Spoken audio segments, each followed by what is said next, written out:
எல்லாம் வல்ல அல்லாஹு ஜல்ல ஷானஹு தஆலாவை போற்றி புகழ்ந்து நபிகள் நாயகம் ஸல்லல்லாஹு அலைஹி வஸல்லம் அவர்கள் மீது ஸலவாத்தும் ஸலாமும் சொல்லி ஆரம்பம் செய்கின்றேன். அன்பிற்கினிய சகோதரர்களே, சகோதரிகளே, தாய்மார்களே, அல்லாஹ்வுக்கு மிக விருப்பமான அவனுடைய ஆலயத்திலே நாம் எல்லாம் அல்லாஹு ஜல்ல ஷானஹு தஆலாவை பற்றி பேசுவதற்கு, அவனுடைய கட்டளைகளை பற்றி பேசுவதற்கு நாம் கொண்டு சேர்ந்திருக்கிறோம். இந்த சந்தர்ப்பத்திலே தலைப்பு கொஞ்சம் எனக்கு கிளியர் இல்லை. ஏனென்றால் இந்த நிகழ்ச்சி இன்றைக்கு காலையில் தான் என்னிடம் பேசினார்கள். நாம் அட்டாளச்சேனையிலிருந்து அப்படியே போகிற வழியில் இங்கே வந்து போகுமாறு கேட்கப்பட்டது. அதற்கிணங்க என்ன தலைப்பு போடுவோம் என்று பேசினார்கள். அல்லாஹ்வை நெருங்குவோம் என்றோம், பலஸ்தீனம் சம்பந்தமாகவும் பேசுங்கள் என்று சொன்னார்கள். எல்லாத்தையும் சேர்த்து பேசிடுவோம் என்று சொன்னதனால் அன்பிக்கினியவர்களே, அதை மகுடமாக வைத்து கொண்டே அல்லாஹ்வுக்காக படைக்கப்பட்டவர்கள் என்ற இந்த துணிப்பொருளுக்குள் போகலாம்னு நினைக்கிறேன். அன்பு சகோதரர்களே, அதாவது பலஸ்தீன மண்ணிலே, காசாவிலே, விசேடமாக காசாவில் இன்றைக்கு நடக்கக்கூடிய விஷயங்கள் எல்லாம் நீங்கள் என்னை விட அறிந்திருப்பீர்கள். அவைகள் ஒவ்வொன்றாக உங்களுக்கு சொல்லி காட்டுவது இதனுடைய நோக்கம் இல்லை. நீங்கள் நிறைய மீடியாக்கள் ஊடாக அங்கு என்ன நடக்கிறது என்பதை புரிந்திருப்பீர்கள். இதில் பலர்களுக்கு சில கேள்விகள் உருவாகுது. என்ன கேள்வி என்றால், அல்லாஹ் ஜல்ல ஷானஹு தஆலாவை விரும்பக்கூடிய அடியார்கள், அவனை ஏற்றுக்கொண்ட அடியார்கள், அவனை விளங்கிய அடியார்கள் அங்கே நிற்கிற நேரம் சிலர்கள் இவர்களை எல்லாம் கொல்லுகிறார்களே, அந்த முஸ்லிம்கள் அப்பாவிகள் கொலை செய்யப்படுகிறார்களே, இந்த நேரத்தில் அல்லாஹ்வுடைய உதவி வர வேண்டுமே, ஏன் கொஞ்சம் தாமதமாகுது என்று சில இளைஞர்கள் கேட்கிறார்கள். புரியாத சில சகோதரர்களும் அது சம்பந்தமாக கேட்கிறார்கள். என்னதான் இது அதாபா, இது ரஹ்மத்தா என்று கேட்கிறார்கள். ஒரு இன அழிப்பு நடக்கிறது, குழந்தைகள் அங்கு கிருமிகள் கொலை செய்யப்படுகிறார்கள். ஐநாவுடைய அறிக்கையே அவர்கள் எவ்வளவு பேர் இறந்து போயிருக்கிறார்கள் என்று பார்க்கிற நேரம் மிக பயங்கரமாக இருக்கிறது.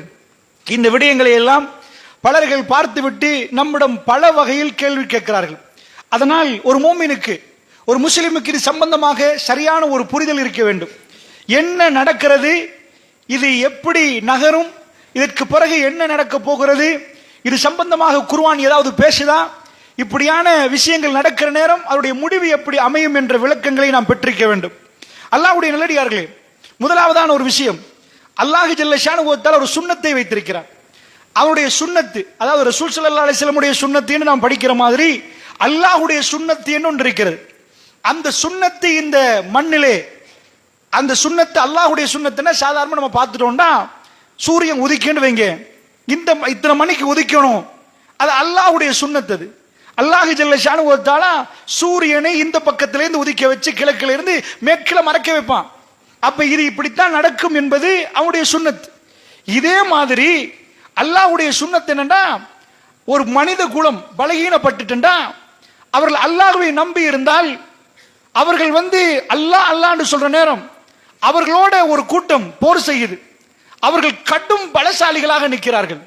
ஆயுதங்கள் அவர்கள் கையில இருக்குது, ராணுவம் அவங்க கையில இருக்குது, பொருளாதாரம் அவங்க கையில இருந்தா, ஒரு கூட்டம் ரொம்ப சின்னவராக நிற்கிறார்கள், அவங்க கையில ஆயுதம் இல்லை, ஒன்றுமே இல்லை. இந்த ரெண்டு கூட்டம் மோதினா இதுல யாருக்கு வெற்றி கிடைக்கும் என்று கேட்டீங்கன்னா, அல்லாஹ் சுன்னத்தல்லாஹி அல்லதி கத் ஹலத் மின் கபில் வலன் தஜித லி சுன்னத்தில்லாஹி தப்தீலா. அல்லாஹ்வுடைய சுன்னத்து போய்விட்டது, அல்லாஹ்வுடைய சுன்னத்து மாறாது. வலன் தஜித லி சுன்னத்தில்லாஹி தப்தீலா. நபியே, அல்லாஹ்வுடைய சுன்னத்தை பொறுத்தளவில் அதுல எந்த மாற்றத்தை நீங்க பார்க்க மாட்டீங்க. சுன்னத்து ஒன்றுதான். என்ன சுன்னத்து ஒன்று? ஒரு கூட்டம் பலகீனப்பட்ட அல்லாஹ் அல்லாஹ் அல்லாஹ் என்று கூப்பிடுற நேரம் ரப்புல் ஆலமீன் அவர்களுக்கு பதில் கொடுப்பான். இதுதான் பாலைவனத்து வரலாறில் நெடுகிலும் நாம் பார்க்கிறோம். இப்ப அப்படியே போய் நீங்க பலஸ்தீனத்தை பார்த்தீங்கன்னா, அங்க காசா மக்களுக்கு என்ன தெரியும்? ஒண்ணுமே தெரியாது. அவர்கள்ட்ட ஏதாவது ஆயுத களஞ்சியங்கள் இருக்குதுன்னா இல்ல. இந்த பக்கம் அவங்கள்ட்ட ராணுவம் பெருசா இல்ல. அவங்களுக்குள்ள ஒரு ஆட்சி அமைக்கிறதுக்கு அவர்களுக்கு எதுவுமே இல்லை. அவர்கள் மண்ணை இஸ்ரவேலியர்கள் ஆக்கிரமித்திருக்கிறாங்க. பலஸ்தீனத்தில் பெருசா இல்ல. அப்படியே கொண்டு போய் இஸ்ரேல பாத்தீங்கன்னா, கல்ஃப்ல அவங்க எவ்வளவு பலம் என்பதை நீங்க புரிவீங்க. அவங்க பலம் என்னன்னா, உலகமே அதிர வைக்கிற அளவுக்கு உலகத்துள்ள எல்லா உளவுத்துறையும் உட்கார வச்சாச்சு. நம்ம நாட்டிலே உளவுத்துறை இருக்குது, அமெரிக்காவிலே உளவுத்துறை இருக்குது, இஸ்ரேல்ல இருக்குது, இதுல இந்தியாவில இருக்குது. உங்களுக்கு தெரியும், ரோ தெரியும், மொசாட் தெரியும், சிஐஏ தெரியும். இப்படி உளவுத்துறை எல்லாம் இருக்குது. எல்லாம் உட்கார வச்சு இதுல யாருப்பா நம்ப வந்தா 2 பேர் வருகுது. ஒன்று சிஐஏ, அடுத்தது மொசாட்.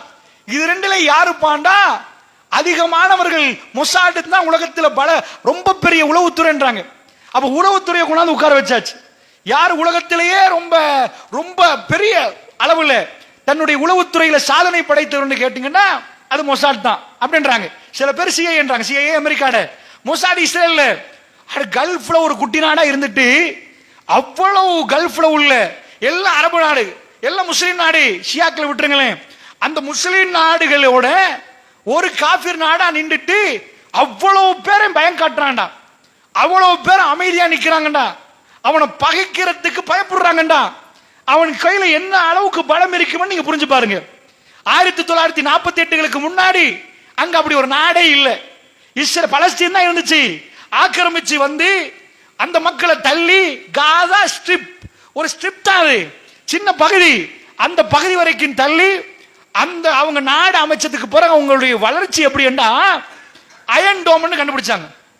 இந்த பள்ளிவாசலுக்கு முகடு இருக்குது, மேல ஒரு கூரை. இந்த முகடு மழை பெஞ்சா அதாவது நமக்கு மலையிலிருந்து பாதுகாப்பு பெறலாம், வெயில் அடிச்சிட்டனாலும் இது பிரச்சனை இல்லை. இந்த முகடு என்பது அந்த பாதுகாப்பு கொடுக்கும். இது மாதிரி வான பரப்புல இஸ்ரேல் என்ன பண்றாங்க, உலகத்திலேயே முதல் தடவையா வான் பரப்புல ஒரு முகடு போடுறாங்க. எப்படி போடுறாங்க, ஏதாவது ஒரு மிசைல் வந்துச்சுன்னு வைங்க, அந்த மிசைல ஏஐ டெக்னாலஜி, ஆர்டிபிஷியல் இன்டெலிஜென்ஸியை போட்டு அவங்க ரோபோ செஞ்சு வச்சிருக்காங்க. அயன் டோம் அது போய் அடிக்கும். எப்படி அடிக்கும்னா இது மேக்னெட், அந்த மிசைல் இப்படி போனா இதுவும் பேர இப்படி போகும். ஒரு ஒளிஞ்சு பிடிப்பாங்களே பிள்ளைகள், அது ஓட இது ஓட இப்படி ஓட அது போய் அது அப்படியே தகர்க்கும், சுக்குநூறு ஆக்கிரும். அவங்க சொன்னாங்க உலகத்துல வானில் நாம் இரும்பு இது போட்டு வச்சிருக்கிறோம், நம்ம என்ன பண்ணிருக்கிறோம், அந்த மாதிரி ஒரு இரும்பு கூரை போட்டு வச்சிருக்கிறோம், எது வந்தாலும் தாக்கு பிடிப்போம். இந்த டெக்னாலஜி ஞாபகம் சரியண்டா 2018-19 அமெரிக்கா கேட்குது, அட உலகத்திலேயே நான் தான் தலைவன் சொல்றான், என்ன விட்டு ஆளில் என்றான். அப்படிப்பட்ட அமெரிக்கா தான் இந்த டெக்னாலஜியில நம்பர் 1. அமெரிக்காவை நீங்க பொறுத்தளவில் நீங்க பாத்தீங்கன்னா வேர்ல்ட் வார் நடக்குது, உலக போர்ல ஜப்பான் அடங்குது இல்ல, அடங்க மாட்டேன்றான். உலகம் மத்த நாளெல்லாம் அடங்கிட்டான். ஜப்பானுக்கு அமெரிக்கா வார்னிங் கொடுக்குது, ஜப்பான் நிக்குது, நீ சொல்றதுக்கெல்லாம் அடங்க மாட்டேன்றான். அந்த அளவுக்கு ஜப்பான் வர்ற நேரம் 2 நகரங்களை சூஸ் பண்ணி ஹிரோஷிமா நாகசாக்கில கொண்டு போய் உலகத்திலே பயங்கரமான பாம்பை அணுகுண்ட கீழே போடல, தரையில போட்டா நடக்கிற சேதத்தை விட வானத்துல போடல, மேலையும் கீழையும் நடுவுல கொண்டாய் வெடி விட்டான். 2 பூமிக்கு படவும் இல்ல, எடை பரப்புல வெடிக்க விட்டுட்டான். வெடிக்க விட்டா லட்சமா சரிந்து போனார்கள், அழிந்து போனார்கள், பிறக்கிறவர்கள் மூடமா பிறந்தார்கள். உடனடியா ஜப்பான் சொல்லிட்டு நாங்க அடங்குறோம், இதுக்கு மேல வேணாம், இங்கால சாகுறான் அங்கால சாகுறான், அணுகுண்டு வெடிச்சுட்டே போகுது. ஒரு ஹிரோஷிமாக்கு போட்ட உடனே நிக்கல, நாகசாகிக்கு போடுறான். ஜப்பான் சொல்லுது நிப்பாட்டி, நாங்க சண்டை பிடிக்க வரமாட்டோம். இந்த அளவுக்கு தன் பலத்தை காட்டிய நாடு, ஆயுதமும் பொருளாதாரமும் டெக்னாலஜியும் நாங்க தான். ஒரு ஆள் தலைவரா வரேன்னு எப்படி வருவான், நான் அடாவடித்தனம் பண்ணி வருவான், என் ஆயுதத்தை பாருன்னு வருவான், என் அதிகாரத்தை பாருன்னு வருவான். அமெரிக்கா உலகத்துக்கே தலைவரா வரேன்னு எல்லாரும் உட்கார வச்சு எக்ஸாம் பேப்பர் கொடுத்து எழுதி, ஓ நீ பாஸ் பண்ணிட்ட நீ தான் நம்ப, அப்படியே கொடுத்தான். என் பணத்தை பார், என் அதிகாரத்தை பார், நான் கண்டுபிடிச்சதை பார், இந்த போட்டா உலகமே அழியும், நான் போட வேண்டாம். அதுக்கு பயந்தது அத்தனை நாடுகளும் சப்சுப்பாயிட்டு, இது போட்டா கோடி கோடியா லட்சமா போயிரும். அவன் போட்டு காட்டிட்டான், இவன் போட்டுருவான் பயத்துல வேர்ல்டு வார் அதோட நிப்பாடு. அப்படி வந்த அமெரிக்கா யார்கிட்டையும் போய் டெக்னாலஜியை பிச்சை வாங்க மாட்டான், மான பிரச்சனை வாங்க மாட்டான். 2019 அவன் போய் இவன்ட்ட கேட்கிறான், இஸ்ரேல்ல கேட்கிறான், அது தாங்களேப்பா எங்க ஊர்லயும் போடுவோம் அயன் டோம். உலகத்துக்கே இவன் அயன் டோமை கண்டுபிடிச்சு அவன் அயன் டோமை பிச்சை வாங்கிட்டு போய் அவன் போடுறான். எனக்கு தாங்க இஸ்ரேல் கொடுக்குது, இஸ்ரேல் கொடுக்குதுண்டா உலகத்தில் உள்ள தலைவனுக்கு டெக்னாலஜி கொடுக்கிற அளவுக்கு பிரம்மாண்டமான டெக்னாலஜி. நான் இதான் இஸ்ரேல புகழ சொல்லல, அல்லாஹ்வோட சுண்ணத்தை பார்க்கணும், இதெல்லாம் நடக்கணும். அதனால சொல்றேன், என்ன சுண்ணத்தை நீங்க புரியணும்னா, ஒருவரை அல்லாஹ் பலமாக்குவான், இன்னொருவரை அல்லாஹ் பலகீனமாக்குவான். பலகீனமாக்கிறவன் வாயில அல்லாஹ்னு வந்துச்சுன்னு வைங்க, அவன் தான் வெத்த போறான். அதை சொல்லுவதற்கு நான் சொல்கிறேன். பலமாக்கியாச்சா அயன் டோமே அவன் கொடுக்கறான். அந்த டெக்னாலஜி அவன் வான் பரப்புல வந்த சரம் மாறியா ஒண்ணும் பண்ண தேவையில்ல, அது பாட்டுக்கு ரொம்பவே அடிச்சு தள்ளிடும், வர்றதுக்கெல்லாம் மிசைல் அடிச்சு தள்ளும், அந்த அளவுக்கு பலம். சரிபாண்டு பாத்தீங்கன்னா மெர்காவா டேங்க் வெர்ஷன் 4 இறக்கினான். உலகத்துல உள்ள போர் தாங்கி அந்த, அதாவது நம்ம பார்த்துட்டோம்னா டேங்க்கள் எடுத்துக்கணும்னா எது ரொம்ப நல்ல பண்ணிட்டு அதான் சொல்றான். மெர்காவா டேங்க் அடிக்கிறான் பாருங்க இஸ்ரேல்ல, இதுக்கு ஈடா இல்ல. உலகத்துல இந்த வெர்ஷன் 4 தான் புதிய ரக இந்த தாக்குதல் நடத்தக்கூடியது, இதுவும் நம்ம கையில இருக்கேன்ட்டான். சரிப்பா, உங்க யாரும் உங்க ஆயுதங்கள்லயும் டெக்னாலஜி இப்படி இருக்குது, உளவுத்துறை அந்த மாதிரி இருக்குது, பணத்துக்கு எங்களுக்கு பஞ்சமே இல்லை. அமெரிக்கா வந்து இறங்கி பணம் கொடுக்குது, எவ்வளவு வேணும்? அமெரிக்காவே ஒரு பெரிய வங்கி மாதிரி நின்று நான் பம்ப் பண்றேன், அடிச்சு தரமாட்டமாக்கு, நான் பம்ப் பண்றேன், பில்லியனா கொட்டான். அமெரிக்கா பணத்திலே அவனுக்கு எந்த அச்சமும் இல்லை. இப்படி நீங்க வருஷப்படுத்தி பார்த்தீங்கன்னா ராணுவம் தேவைப்படுமா? சல்லி கொடுக்குறான், உலகத்துள்ள கூலி படைகளை எடுக்கிறான், வந்து இறங்குங்கன்றான், சல்லிய தள்ளி வீசுறான். அந்த படைகள் எல்லாம் வந்து இறங்குறாங்க. இறங்கினா இப்ப எல்லாம் கிளியர் ஆச்சு, பணத்துல பிரச்சனை இல்லை. ஒரு நாட்டுக்கு ஒரு பிரச்சனை, அமெரிக்கா அதிபர் வந்து கால் பண்ணி கவலை தெரிவிப்பார். இஸ்ரேலுக்கு கண்டால் அவர் வந்து இறங்கிடுவார். அட அமெரிக்காவிலே எவ்வளவு பிரச்சனை, அந்த பிரச்சனையை மீறி அமெரிக்கா அதிபர் இங்க வந்து இறங்குறாருன்னா அவர் எவ்வளவு முக்கியத்துவம் கொடுத்திருக்கிறார் இந்த நாட்டுக்கு. இது ஒரு மர்மமா இருக்கும். ஏன்பா அவர் வர்றாரு? அந்த அக்டோபர் 7 இங்க இருந்து அடிக்கிறாங்க பலஸ்தீனத்துல இருந்து, அவர் வந்து இறங்குறார். யாரு? அவங்களுடைய டிஃபென்ஸ் மினிஸ்ட்ரியில இருந்து ஒரு 4 நாள் கழிய அமெரிக்கா ஜனாதிபதி இறங்குறார். போன்ல போறாரு, பேசுறாரு, யூஎன்ல வந்து பலஸ்தீனத்துக்கு தனி நாடு கொடுக்கணும், இப்படி கொடுக்கணும் அப்படிலாம் பேசுற நேரம், உலகத்தில் அதிகமான நாடுகள் சப்போர்ட் பண்ற நேரம், அமெரிக்கா கையில வீட்டோ பவர் இருக்குது. எந்த கோரிக்கை வந்தாலும் வீட்டோ பவரை பயன்படுத்தி அத்தனை ரத்து பண்றான். அப்படி உலகமே எதிர்க்குது இருந்தாலும் அதை கேட்கிறா இல்ல. இந்த அளவுக்கு உலகத்துள்ள பலமான நாடு இஸ்ரேலோட இருந்தா இது இஸ்ரேலோட உள்ள போர் அல்ல, அமெரிக்காவோட உள்ள போர்னு சொல்ற அளவுக்கான ஒரு உறவு இருக்கிற நேரம் இந்த பக்கத்தில் ஒரு கூட்டம், அவங்க கையில எந்த டெக்னாலஜியும் இல்லை. ஏதோ வீட்டுக்குள்ள இருந்து என்னமோ பண்ணிட்டு நீங்க வெடில் வெடிக்க விடுவீங்களா இல்லையா? ரத்திங்க அது சாதாரண இதை போட்டுட்டா இதாயிரும். அத மாதிரி ஏதோ கண்டுபிடிச்சிட்டாங்க. அவங்களுக்கு எந்த அளவுக்கு இந்த நாட்டில் எல்டிடி யுத்தம் செய்கிற நேரம் அவங்க கையில சின்ன விமானம் இருந்துச்சு, அதான் கொழும்புக்கு அனுப்பினாங்க. கடைசியில இப்படி விமானம் கூட காசால இல்ல, பெருளால போயிட்டு அடிக்கிற அளவுக்கான விமானம் ஒண்ணு இல்ல அவங்கள்ட்ட. இங்க இருந்து மிசைல் அனுப்புவாங்க அவங்க, அப்படி எதுவுமே இல்ல. பெரிய குழி அகல் மாதிரி பங்கர் தோண்டி அதுக்குள்ளதான் அவர்கள் நிற்கிறார்கள். அவர்களுக்கு சாப்பாடு எங்கால, அதுக்குள்ள சாப்பாடை சேகரிச்சு வச்சிருக்கிறாங்க. அவங்க கையில பெரிய இந்த மாதிரி டேங்க் இல்ல, இப்படி அயன் டோம் இல்ல, புதிய டெக்னாலஜி இல்ல, அரசாங்கமே இல்ல. இப்படி ஒன்றுமே இல்லாம எங்க நாட்டை காப்பாற்றிக் கொள்ள வேண்டும் என்று அவர்கள் முன்னாடி வந்திருக்கிறாங்க. இந்த நேரத்தில் தான் இவர்களோட யாரு போரிடுறாங்களோ அவங்களோட போரிடாம அந்த குடிமக்களை எல்லாம் அழிச்சு தள்ளுது இஸ்ரேல். சின்ன சிறுமிகள்ல இருந்து எல்லாத்தையும் பெரிய போம்பு போடுற நேரம் சிறியவர்கள் எல்லாம் அழிஞ்சு போறாங்க. இப்ப இதை ஒரு முஸ்லீம் எந்த கண்ணோட்டத்தில் பார்க்கணும்னா, அல்லாஹ் ரப்புல் ஆலமீன் என்ன சொல்றான் தெரியுமா? இப்படி நடந்தா என்ன ஆகும்? அப்படியே பத்ருக்கு போங்க. பத்ர்ல என்ன ஆச்சு? அல்லாஹ் முஸ்லீம்களை ரொம்ப கம்மியாக்கினான். முஸ்லீம்கள் வந்து 320, சில ரிவாயத்துப்படி 310க்கும் 320க்கும் எடுங்களேன். சில ரிவாயத்துக்கெல்லாம் தொகுத்து பார்த்தோம்னா அந்த மாதிரி கணக்கு. அப்படிப்பட்ட ஒரு கணக்குல முஸ்லீம்கள் நிக்கிறாங்க, கையில ஆயுதம் இல்லை, ஒண்ணுமே இல்லை. எத்தனை போர்க்கவசம் இருந்துச்சு அவங்கள்ட்ட? எத்தனை ஒட்டகம்? அதாவது 100க்கு குறைவான ஒட்டகம். இவ்வளவு ஒட்டகத்தோட தான் போறாங்க. முன்ன பின்ன சண்டை பிடிச்சிருக்கிறாங்களா? இல்ல. பெருமானார் உட்கார்ந்து எப்படி ராணுவ பயிற்சி கொடுத்தாங்களா? இல்ல. ஆயுத களஞ்சியங்களுக்குரிய ஏதாவது ஃபேக்டரி இருந்துச்சா? இல்ல. ஆயுதம் வாங்க சல்லி இருக்குதா? இல்ல. இன்னும் அல்லாஹ் பலகீனமாக்குறான்.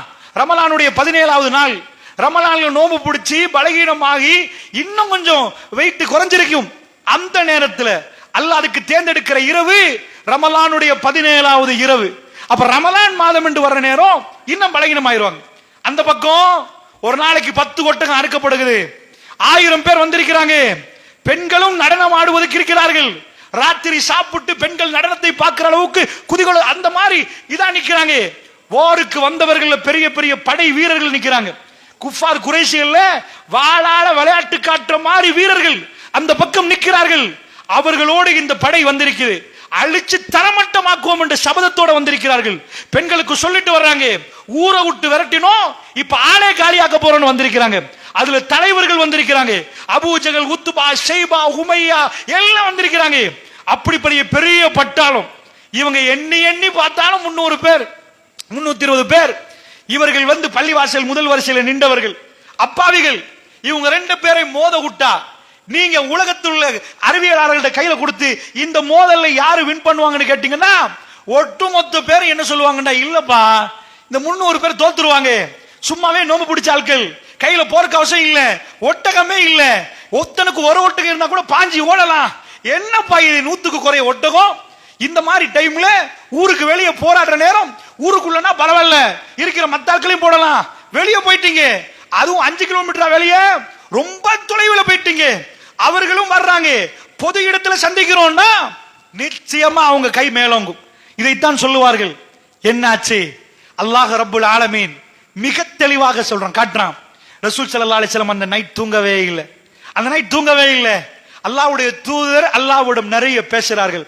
காலை ஆகிறது, அபூபக்கர் சித்திக் சொல்றாங்க, எப்பயும் ரசூலுல்லாஹ்வோட முன்னாடி பின்னாடி நிக்கிறவர்கள், சஹாபாக்கள் தங்களுடைய மரணத்தை நெருங்கி விட்டோம் என்ற உணர்வோடு நிக்கிற நேரம். இந்த யுத்தத்திலே என்ன வெற்றியா தோல்வியான்னு யாருக்கும் தெரியாது.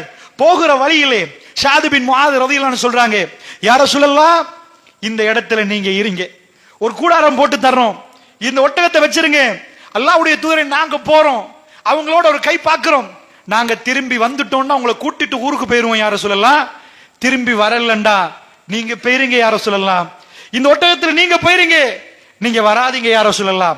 ஏனென்றால் இந்த இந்த ஸ்டேட்மெண்ட்ல என்ன விளங்குதுன்னா பயங்கரமான ஒரு யுத்தம், நீங்க வராதீங்க யா ரசூலல்லாஹ், நாங்க பார்க்கிறோம் இது வாழ்வா மரணமா என்று போகிறோம், நாங்க பார்க்கிறோம்னு சொல்ற ரசூலுல்லாஹ் முகத்தை பார்த்து சிரிக்கிறாங்க, இல்ல நான் வருவான்ட்டாங்க. அல்லாஹ்வுடைய தூதர் வந்து எங்கேயோ நிக்கல, போயாச்சு. போனா யுத்தம் நடக்கிற இடத்துல ரசூலுல்லாஹ் நிக்கிறாங்க.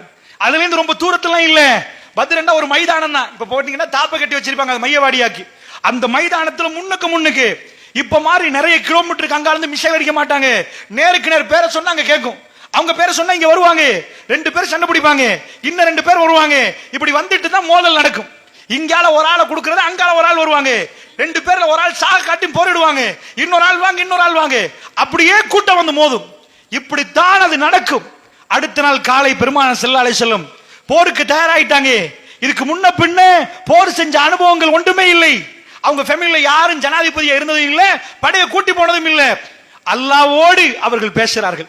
அபூபக்கர் சித்திக் சொல்றாங்க, பெருமானார் கைகளை தூக்குறார்கள், அவர்கள் மதிமயங்கி தூக்கினார்கள். அவர் போட்ட, அதாவது மேல ஒரு துண்டு போட்டிருந்தாங்க, ஒரு வேட்டி கட்டியிருந்தாங்க, மேல போட்ட துண்டு கையை மேல தூக்குற நேரம் கீழே உழுவுது. நான் அப்படியே ரசூலுல்லாஹ் தோல்ல போட்டு விடுறேன். பெருமானார் திரும்ப கையை தூக்குற நேரம் அது கீழே உழுவுது. நான் திரும்ப ரசூலுல்லாஹ்க்கு போடுறேன்.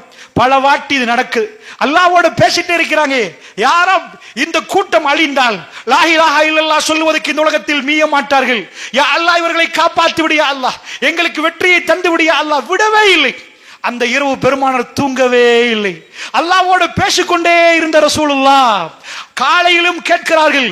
இப்படி இருந்த ரசூல் ஸல்லல்லாஹு அலைஹி வஸல்லம் அவர்கள் அபூபக்கர் சொல்றாங்க, அப்படியே ரசூலுல்லாஹ் பிடிச்சி, போதும் யா ரசூலல்லாஹ், இதுக்கு மேல நீங்க கேட்காதீங்க, ரொம்ப கேட்டுட்டீங்க. எவ்வளவு நேரமாக ரசூலுல்லாஹ் அல்லாஹ்வோட கேட்கிறார்கள். பெருமானார் அந்த பேச்சை கூட கேட்கல. கேட்டுட்டே இருக்கிற நேரம் பெருமானார் கையேந்துகிறார்கள், ரப்பே ரப்பே ரப்பே, யா அல்லாஹ், இந்த பூமியிலே லா இலாஹா இல்லல்லாஹ் சொல்வதற்கு யாரும் மீய மாட்டார்கள் என்றாங்க. கொஞ்சம் காரமா அல்லாஹ்விடம் கேட்கிறாங்க, ரப்பே எங்களை காப்பாற்றி விடு என்று கேட்கிறாங்க. பெருமானார் எழும்புகிறார்கள், முகம் மலருகிறது. அல்லாஹ்வுடைய தூதர் தன்னுடைய தூக்கின கையை கீழே போடவில்லை. எதுவரைக்கும் என்றால் அந்த பத்ர் மண்ணை, வானத்தில் இருந்து மலக்குமார்கள் அந்த மண்ணை மிதிக்கும் வரைக்கும் ரசூலுல்லாஹ் தன் கையை கீழே போடவில்லை. பெருமானார் முகம், அதாவது அல்லாஹ்வுடைய தூதருடைய முகம் பிரகாசமாகிறது. ரசூலுல்லாஹ் சொன்னார்கள், ஸயஹ்ஸமுல் ஜம்உ வயவல்லூன துபுர். பெருமானார் யுத்தம் முடிய முன்னாடி யுத்தத்துடைய ஸ்டார்ட்டே ஆகல, ஸயஹ்ஸமுல் ஜம்உ வயவல்லூன துபுர், இவர்கள் புறமுதுகிட்டு காட்டி ஓடுவார்கள், இந்த கூட்டம் தோத்து விடுவார்கள் என்ற குர்ஆன் ஆயத்தை ஓதி காட்டினார்கள். அல்லாஹ்வுடைய தூதர் இதை சொல்லிவிட்டு சொன்னார்கள், அதாவது இந்த இடத்துல இப்னு மஸ்ஊத் ரலியல்லாஹு அவர்கள் இதை சொல்லுகிறார்கள். ரசூலுல்லாஹ் சொன்னார்கள், இந்த இடத்தில் அபூஜஹல் காலி, இந்த இடத்தில் உத்துபா, இந்த இடத்தில் உமையா. ரசூலுல்லாஹ் சொல்றாங்க, இந்த இடத்தில் உத்துபா, இந்த இடத்தில் ஷைபா. சொன்னது போன்று யுத்தம் ஆரம்பிக்கப்படுகிறது. யாருக்கு? இதுக்கு முன்னாடி பல பேரை கொண்ட கொலைகாரர்கள் அந்த பக்கம், இந்த பக்கம் அப்பாவி மனிதர்கள், விவசாயிகள் தான் கூட. மதீனாவுல கிராமப்புறத்தில் விவசாயம் செய்யறவங்க 200 சொச்சம் பேர், முஹாஜிர்கள் வந்தவர்கள் ஒரு 80 சொச்சம் பேர், ரெண்டு சேர்த்து தான் 300 சொச்சம் வருகிறது. அல்லாஹ்வுடைய நல்லடியார்களே, அந்த நேரத்தில் யுத்தம் ஆரம்பிக்கப்படுகிறது. என்னாச்சு? யுத்தம் வேகமா முடிஞ்சிச்சு. ஏனண்டா வந்த தலைவர்கள் அமைதியாக விட்டார்கள், வந்த தலைவர்கள் பேச இயலாமல் போய்விட்டது. இதுவரைக்கும் மக்காவில் இருந்து ரசூலுல்லாஹ்வுக்கு இன்னல் துன்பம் கொடுத்த அபூஜஹல் காலி, உத்பா காலி, ஷைபா காலி, உமையா எல்லாரும் செத்து போய்விட்டார்கள். எந்த அளவுக்குண்டா பணத்தை கூட எடுக்காம ஓடிவிட்டார்கள். மக்கத்து குறைஷிகள் பணத்தை கூட எடுக்காம ஓடினார்கள். பெருமானார் பணம் கிட்ட போனார்கள், அபூஜஹலுடைய டெட் பாடி கிட்ட போனார்கள். ஹல் வஜத்தும் மா வஅத ரப்புக்கும் ஹக்கா, உங்களுடைய ரப்புடைய வாக்குறுதி உண்மை என்பதை இப்பொழுது நீ புரிகிறாயா என்று கேட்டார்கள். உமர் பின் கத்தாப் ரலியல்லாஹு அன்ஹு ரசூலுல்லாஹ்வை பிடித்தார்கள். யா ரசூலல்லாஹ் பணத்தோட பேசுறீங்க கேட்காத என்றார்கள். அல் ஆன் யஅலமூன், உமர் இப்ப புரிகிறார்கள் என்றாங்க ரசூலுல்லாஹ். இப்ப அவங்க புரிகிறார்கள் என்றாங்க. அபூஜஹல் காலி, மக்கத்து படை வந்த வீரியத்தோட திரும்பி போனதான்னு நீங்க கேட்டீங்கடா, அவர்கள் தலை குனிந்து ஓடினார்கள், தலைவர்களை இழந்து போனார்கள். என்ன நடந்துச்சு என்று அவர்களுக்கு புரியவில்லை. உலகத்துள்ள எல்லா ஆயுதத்தையும் விட பலமானது துவா. அல்லாஹ்வுடைய நல்லடியார்களே, வானவர்கள் இறங்கும் வரைக்கும், அந்த மண்ணை மிதிக்கும் வரைக்கும் பெருமானார் தன் கைகளை கீழே போடவே இல்லை. ரப்பே, ரசூலுல்லாஹ் சொன்னார்கள், நான் பார்க்கிறேன் வானவர்கள் இறங்குகிறார்கள், இந்த மண்ணை அவர்கள் படையெடுத்து இறங்குகிறார்கள், என் கண்களால் பார்க்கிறேன் அவர்கள் மண்ணை மிதிக்கிறார்கள் என்றார்கள். தோழர்கள் ஓடி வந்து சொன்னார்கள் யுத்தத்துக்கு பிறகு, யா ரசூலல்லாஹ் வாளை எடுத்தேன், தலை விழுந்து விட்டது, நான் வல்லாஹி வெட்டவில்லை என்றார்கள். அல்லாஹ்வுடைய தூதர் சொன்னார்கள், மலக்கு முந்தி விட்டார் என்றார்கள். இந்த மண்ணுக்கு, இந்த பூமிக்கு வானவர்கள் இறங்கிய நாள் அந்த நாள். அல்லாஹ்வுடைய நல்லடியார்களே, கது ஹலத், அல்லாஹ் ரப்புல் ஆலமீன் சொல்கிறான், வலன் தஜித லி சுன்னத்தில்லாஹி தப்தீலா. அல்லாஹ்வுடைய சுன்னத்தில் எந்த மாறுதலையும் நபியே நீங்கள் பார்க்க மாட்டீங்க. அல்லாஹ்வுக்கு என்று ஒரு சுன்னத் இருக்கிறது. என்ன சுன்னத்து? நிறைய சுன்னத் இருக்கிறது. அதுல ஒரு சுன்னத்து தான் ஒரு கூட்டம் பலகீனமாகி அல்லாஹ் அல்லாஹ் அல்லாஹ் என்று சொல்லுகிற நேரம், அவர்கள் கையில எதுவும் இல்லாத நேரம், ஒரு கூட்டம் பலமாகி விட்டார்கள் என்றால், அவர்கள் ரப்பை மறந்து விட்டால் அந்த இடத்திலே இவர்களுக்கு வெற்றி வரும் என்பதை நீங்கள் வரலாறிலே முழுக்க பார்க்கலாம். இதேதான் இது பதிர். அப்படியே நீங்க போய் அஹ்ஸாபுக்கு பாத்தீங்கன்னா இதே நடக்குது. 3000 பேர் வந்தவங்க 10,000 பேர். அஹ்ஸாப் எல்லா யுத்தத்தையும், நான் எல்லா யுத்தத்தையும் சொல்வதற்கு நேரம் இல்லை. அஹ்ஸாபை நீங்க எடுத்துக்கொண்டீங்கன்னா அதுதான் கடுமையான பஞ்சம். நீங்கள் கல்லு கட்டி என்று கேள்விப்படுற ஹதீஸ்கள் அதிகமான ஹதீஸ் அஹ்ஸாப், அகல் தோண்டிய டைம், பெருமான அது பஞ்சமான காலம். அட யுத்தத்துக்கு 10,000 பேர் வெளியில இருந்து வர்றாங்கடா, குறைஞ்சபட்சம் சாப்பிட இயலாத ஒரு டைம்ல அல்லாஹ் அதை சூஸ் பண்றான். ஏன் சூஸ் பண்றான்? முஸ்லீம்கள் இன்றைக்காவது சொல்லக்கூடாது, ஆயுத பலத்தால் வென்றாங்க, பட பலத்தால வென்றாங்க, அப்படி அறிவால வென்றாங்க, ஆளுமையால வென்றாங்க. ரப்போடு அவர்கள் தொடர்பு வைத்தார்கள், அதனால் அவர்கள் வென்றார்கள். இதுதான் அல்லாஹ் கொடுற அந்த அடிப்படை. என்னாச்சு? அல்லாஹ்வுடைய நல்லடியார்களே, அஹ்ஸாப்ல ரசூலுல்லாஹ்ட்ட வந்து ஒருத்தர் பார்க்கிறார். ஜாபிர் பார்த்தா ரசூலுல்லாஹ் கல்லு கட்டி வீட்டுக்கு போய் மனைவிட்ட சொல்ற, ஹமசன் ஷதீதா, வயிறு ஒட்டி போய் இருக்கிறது ரசூலுல்லாஹ்வுக்கு. என்னமா இருக்குது? உங்களுக்கு தெரிந்த ஹதீஸ், ஒரு மெலிந்த ஆடு இருக்குது, அதை அறுத்து தான் கொடுத்தாங்க. வந்து ஜாபிர் சொன்னாங்க, யா ரசூலுல்லாஹ், நீங்க 2 பேரும் வீட்டுக்கு வாங்க, சாப்பாடு ரெடி பண்ணிருக்கிறேன். ரசூலுல்லாஹ் வளமைக்கு மாற்றமாக ஒரு மனிதர் சொன்னால் பெருமானார் எப்படி நடப்பாங்களோ அதை மாற்றமாக ரசூலுல்லாஹ் சொன்னாங்க. யா அஹ்ல கந்தக் வாசிகளே, ஜாபிர் உங்களை எல்லாத்தையும் கூப்பிடுறார். ஒரே ஓட்டம் வீட்டுக்கு 2 பேரை கூப்பிட்டா இவ்வளவு பேர் ரசூலுல்லாஹ் படை எடுத்துட்டு வந்தா என்ன பண்றது? 1000 வர போறாங்க. வீட்டுக்கு ஓடினா ரசூலுல்லாஹ் சொன்னாங்க, ஜாபீர் அதுல உள்ள கரிகளை தொட்டுறாதீங்க, நான் வர்றேன்றாங்க. நான் வந்து பாக்குறேன்றாங்க. சஹாபாக்கள் அதிர்ந்து போனாங்க. வீட்டில் 2 பசியின் கொடுமையில் அவர்கள் நின்றாங்க. அகல் தோண்ட முடியாது. அவங்களே கல்லு கட்டினா வீட்டுல உள்ளவங்க என்ன கதை? 10 நாள் பிசினஸ் இல்லைன்னா, 10 நாள் விவசாயம் பண்ணலன்னா, அவங்க சேமிச்சு வச்சு ஏடிஎம் கார்டை போட்டு எடுத்து புடிங்கன்னு சொல்லி செக் எழுதி கொடுத்து பேங்க்ல மாத்திக்கோங்க, நான் போயிட்டு வரேன்னு சொல்ற அளவுக்கு இல்லை. அவ்வளவு கஷ்டம். அந்த நேரத்துல வீட்டுக்கு போனா அந்த 1000 பேரும் கொஞ்சம் கொஞ்சமா கொடுக்க முடியல. இதை நீங்க புகார்ல பார்க்கலாம். அவர்கள் எல்லோரும் வயிறார சாப்பிடுறார்கள். அல்லாஹ் ரப்புல் இஸ்ஸத் அந்த யுத்தத்துல என்னாச்சு? 10,000 பேர் படையெடுத்து வந்தாங்க. இங்க இவ்வளவு பேர் யுத்தம் பண்ணி நீங்க எல்லாம் பேனாவை எடுத்து பென்சில் எடுத்து எழுதி பார்த்தாலும் உங்களுக்கு ஆன்சர் வரவே வராது. என்ன ஆன்சர் வரும்? அந்த பக்கம் வெளியில நிக்கிறாங்க. சரிப்பா, வந்தவங்க அகல் தோன்றிருக்குது, அதனால வெளியில நிக்கிறாங்க. இந்த பக்கம் அகலுக்கு வெளியே. ஓகே, இவங்க இப்ப தற்பாது காத்துக்கொள்ளணும். அங்கால வரையலும். ஆனா அவங்க ஏன் வராம இருக்கிறாங்க? இவங்க கையில ஆயுதம் இருக்குது. என்ன ஆயுதம்? அம்பு இருக்குது. அம்பால ஏறனால அவங்களுக்கு வந்து கொள்ளலாம் இருக்கு. இல்லன்னா இறங்கி குழியில இறங்கி அடுத்த ஜம்ப் பண்ணிடுவாங்க. என்ன இந்த குழியை தோண்ட முடியும்டா, குழியிலேருந்து அவங்க ஏறினாங்க தானே சஹாபாக்கள். பாஞ்சவனுக்கு ஏறி வரலாம். ஒரே இது அம்பு மழை வந்துட்டே இருக்குது. அதனால கணக்கு போட்டு பார்த்தா, ஆமா எத்தனை லட்சம் அம்பு இருக்குது, ஒரு நாளைக்கு எத்தனை ஏறாங்க. சரிப்பா, 2 மாசத்துல அம்பு க்ளோஸ். இதான் முற்றுகைண்டா. முற்றுகைண்டா இந்த பள்ளிக்குள்ள சாப்பாடு இருக்குன்னு வைங்க, நாமெல்லாம் உள்ளுக்குள்ள இருக்கிறோம், எங்களை முற்றுகையிட்டுட்டாங்க, வெளியே போகலாது. என்ன கணக்கு போடுவாங்கன்னா, இந்த சாப்பாடு எத்தனை நாளைக்கு இருக்குது, அவ்வளவு நாள் முற்றுகை போடுவோம், அவனே செத்து மடிஞ்சிருவான். அப்புறமேல சண்டை பிடிக்க வேண்டிய இல்ல, முற்றுகை இட்டு கொண்டிருக்கிறாங்க. அம்பு போகுது. அம்பு முடியணுமே. 29வது நாள் அல்லாஹ் இன்னும் அதுல கடுமையான ஒரு பிரச்சனை உண்டாக்கிட்டான். வெளியே வந்து நின்றவர்கள் அம்பு எறிகிற நேரம் பெருமானார் அம்பு எறிகிறாங்க. நீங்க நினைச்ச கூடாது ஜோக் என்று. ரசூல் ஸல்லல்லாஹு அலைஹி வஸல்லம் தான் இதுவரைக்கும் பயன்படுத்தாத பயங்கரமான ஒரு வார்த்தை பயன்படுத்தினாங்க. உமர் கிட்ட வராங்க, யா ரசூலல்லாஹ் இப்ப அஷர் தொழுந்துட்டீங்களான்னு கேட்கறாங்க. வானத்தை பார்த்த ரசூலுல்லாஹ் அப்படியே பேக் வராங்க. பின்னாடி வந்து உமர் இல்லன்ட்டாங்க. அவர்கள் அப்பொழுது அசர் தொழுகிற நேரம் மக்ரிப். பெருமானார் சொன்னார்கள், இந்த நபியுடைய தொழுகையை இந்த அளவுக்கு தாமதப்படுத்தியவருடைய கபர்களை நெருப்பால் நிரப்பி ஆரம்பித்தாங்க. அந்த அளவுக்கு பயங்கரமான ஒரு பிரார்த்தனை செய்கிற அளவுக்கு, இவ்வளவு நேரம் போகிற அளவுக்கு அம்பு ஏந்தி கண் அசராம மக்களை அம்பு என்கின்ற அவ்வளவு ஹாட்டா நடக்குது. இந்த டைம்ல ஒரு மெசேஜ் வருகிறது, இடிக்கு மேல இடி, உளுந்தவனுக்கு இன்னொரு அடி மாறி ஒரு மெசேஜ் வருகிறது. ரசூலுல்லாஹ் இந்த யுத்தத்துக்கு முன்னாடி ஒரு ஒப்பந்தம் போட்டிருந்தாங்க யகூதிகளோட. மதீனாவுக்கு பின்னாடி உள்ள யகூதிகள்கிட்ட சொல்லியிருந்தாங்க, எப்பா இந்த பக்கம் நாங்க காட் பண்றோம், இந்த பக்கம் பின்னாடி நீங்க காட் பண்ணணும். ஏன் காட் பண்ணணும் தெரியுமா? இதுக்குள்ள உள்ள ஈச்ச மரம் தான், ஈச்ச மரங்கள் தான் எங்களுக்குரிய பொருளாதாரம். வந்தவன் எங்களை மட்டும் அழிக்க மாட்டான், இது அவ்வளோத்தையும் சூறையாடிட்டு போயிருமா. அதனால மதீனாவுடைய பொருளாதாரம் இந்த ஈச்ச பழம். அதனால நீங்க இந்த ரோட்ல அனுப்பக்கூடாது. அனுப்பாம இருந்தீங்கன்னா நாங்க முன்னாடி ரோட்டை பார்ப்போம், அவன் உள்ள வர ஏலான்ட்டாங்க. இவன் ஆமான்ட்டான். 29வது நாள் கடக்கிற நேரம் அவன் நிலைமை மாறிட்டு யுத்தம் அப்படியே நடக்குது. 10,000 பேர் வெளியே தலையை எண்ணி பாருங்க. நீங்க ஒரு மலைக்கு மேல ஏறி பாருங்க, உங்களை சுத்தி 10,000 பேர் கொல்லுவேன்னு நின்றா அந்த ஒவ்வொரு நாளும் எவ்வளவு பயங்கரமா இருந்திருக்கும். எங்கேயாவது ஒரு இடம் கிடைச்சா உள்ள பூந்து வந்துருவான், உள்ளுக்கு வந்து சரமாரியா முடிச்சிருவான். அந்த கடைசி நாளாகிற நேரத்துல ஒருவர் ஓடி வர்றாரு, அல்லாஹ்வுடைய தூதரே யகூதி ஒப்பந்தத்தை முறிச்சுட்டான்டார். பெருமானார் ஸல்லல்லாஹு அலைஹி வஸல்லம் வாயை பொத்துங்கண்டாங்க. எதுக்குண்டா அமைதி என்றாங்க. பெருமானார் அதை விரும்பல. ஏன்னா மக்கள் இதை கேள்விப்பட்டா ஓடிடுவாங்க. எங்க ஓடிடுவாங்க? அதுவும் யுத்தம் தான்.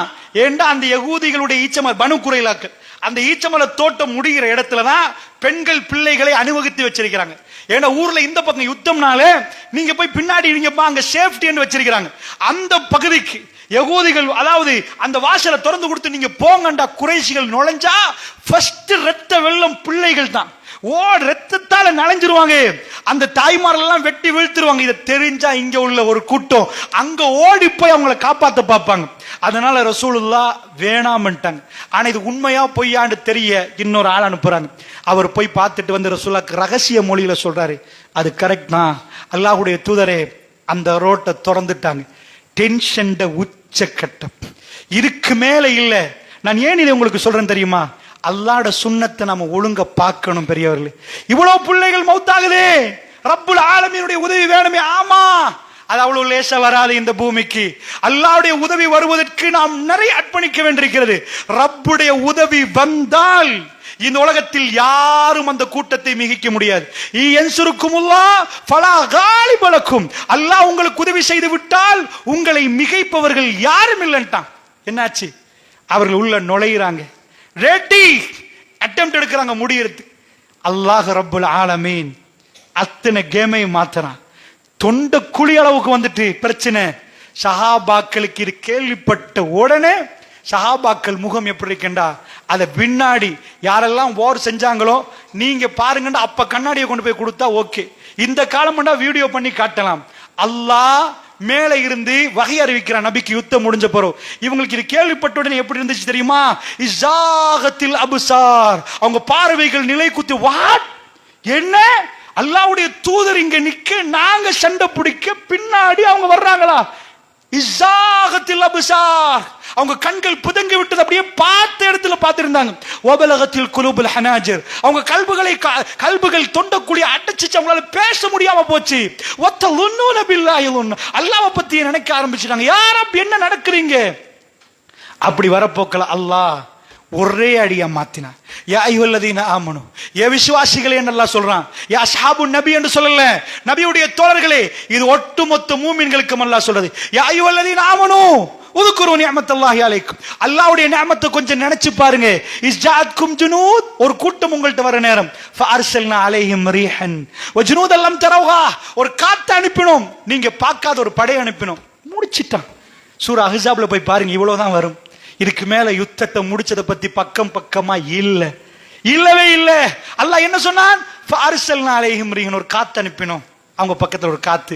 வஜுனூதன் லம் தரவுஹா, நீங்க பார்க்காத ஒரு படையை அனுப்பினோம். சுப்ஹானல்லாஹ். அந்த இரவு கொஞ்சம் போய் முஸ்லிம்ல பாருங்க ஹதீஸ். சுப்ஹானல்லாஹ். ரசூலுல்லாஹி ஸல்லல்லாஹு அலைஹி வஸல்லம் அவர்கள் என்ன சொன்னாலும் சஹாபாக்கள் எழும்பி ரசூலுல்லாஹ்வுக்கு உடனே ரசூலுல்லாஹ்வுக்கு பதில் சொல்லுவாங்க. அல்லாஹ்வுடைய தூதர் நபி ரசூலுல்லாஹ்வுடைய எந்த அளவுக்கு போச்சண்டா, மனைவி யா ரசூலுல்லாஹ்ன்றாங்க, மகள் அல்லாஹ்வுடைய தூதரை தன் வாப்பாவை ரசூலுல்லாஹ்னு கூப்பிடுவாங்க, தன் நெருக்கமான நண்பர் ரசூலுல்லாஹ்ன்றாங்க, ஊரே ரசூலுல்லாஹ்னு கூப்பிடுற அளவுக்கு ரசூலுல்லாஹ் மாறி இருந்தாங்க. அந்த அளவுக்கு அவங்க ஏற்றுக்கொண்டிருந்தாங்க. ஆனா இந்த சம்பவத்துல சின்ன ஒரு பிரச்சனை நடக்கும். ரசூல் ஸல்லல்லாஹு அலைஹி வஸல்லம் கேட்பாங்க, நானும் இப்ப இதுக்கு பதில் தருபவரும் சொர்க்கத்தில் இப்படி இருக்கலாம் என்பாங்க, என்னோட இருக்கலாம் என்பாங்க. இந்த அறிவிப்பு விட்டன்னு வைங்க, எந்த சஹாபியும் இது வரைக்கும், இது ஆஃபர், ரசூலுல்லாஹ் கொடுக்கிற ஆஃபர், என்னோட சொர்க்கத்தில் இருக்கிறது என்பது லேசி இல்லை. சொர்க்கம் போறது வேற, ரசூலுல்லாஹ்வோட சொர்க்கத்தில் இருக்கிறது வேற. நபிமார்களும் சாலிஹீன்களும் சுஹதாக்களும் பெரும் பெரும் நபிமார்கள் ரசூலுல்லாஹ்வை சுத்தி நிக்கிற நேரம் சாதாரண ஒருவருக்கு போய் ரசூலுல்லாஹ் பக்கத்துல நிக்கலாது. பெருமானார் கொடுத்தாங்க ஆஃபர், என்னோட சொர்க்கத்துல நிக்கலாம் என்றாங்க. யாருக்கு தெரியுமா? இப்படியே இந்த அகல்ல போய் இறங்கி அடுத்த பக்கமா உள்ள அபூ சுஃபியான் மஷூராவை கேட்டுட்டு வருபவருக்கு என்னோட சொர்க்கத்தில் இப்படி நிக்கலான்ட்டாங்க. நானும் அவரும் சொர்க்கத்துல சேர்ந்து நிற்போம். நீங்க என்ன நினைச்சிருப்பீங்க? இதுக்கு முன்னாடி உள்ள ஹதீஸ்கள்லாம் பிரட்டி பார்த்தீங்கண்டா அந்த நிலைமையே வேற, இன்றைக்கு நிலைமை வேற. பத்ரில் ஒரு சஹாபி உங்களுக்கு தெரியும், ரசூல் ஸல்லல்லாஹு அலைஹி வஸல்லம் அவங்க வரிசையை செய்யற நேரம் அந்த சஹாபி, அல்லாஹ்வுடைய தூதரே, நீங்க எனக்கு குத்துனீங்க, எனக்கு வலிச்சிச்சு, உங்கள்கிட்ட பழித்து இருக்கணும்ட்டாங்க. என்னப்பான்றாங்க ரசூலுல்லாஹ். இல்ல, நீங்க கம்பால் இப்படி செய்யற நேரம் எனக்கு குத்தி பட்டுச்சு, அது எனக்கு வலிச்சிச்சு, யார ரசூலுல்லாஹ், பழித்து இருக்கணும். எல்லாம் வரிசையில நிப்பாட்டிருக்கிற நேரம் அப்ப ரசூல் ஸல்லல்லாஹு அலைஹி வஸல்லம் இதாங்கப்பா குத்துங்கன்றாங்க. இல்ல, எனக்கு உங்க முதுகு பக்கம் தான் குத்தணும் யார சொல்லலான்றாங்க. இங்க முதுவை காட்டுங்க, அந்த பக்கம் தான் எனக்கு பட்டுச்சு. அல்லாஹ்வுடைய தூதர் அதை திறந்து கொடுக்குறாங்க. அப்படியே பின்னாடி இருக கட்டி, யார சொல்லலாம், இதற்கு பிறகு என்ன ஆகும் என்று தெரியாது யார சொல்லலாம்.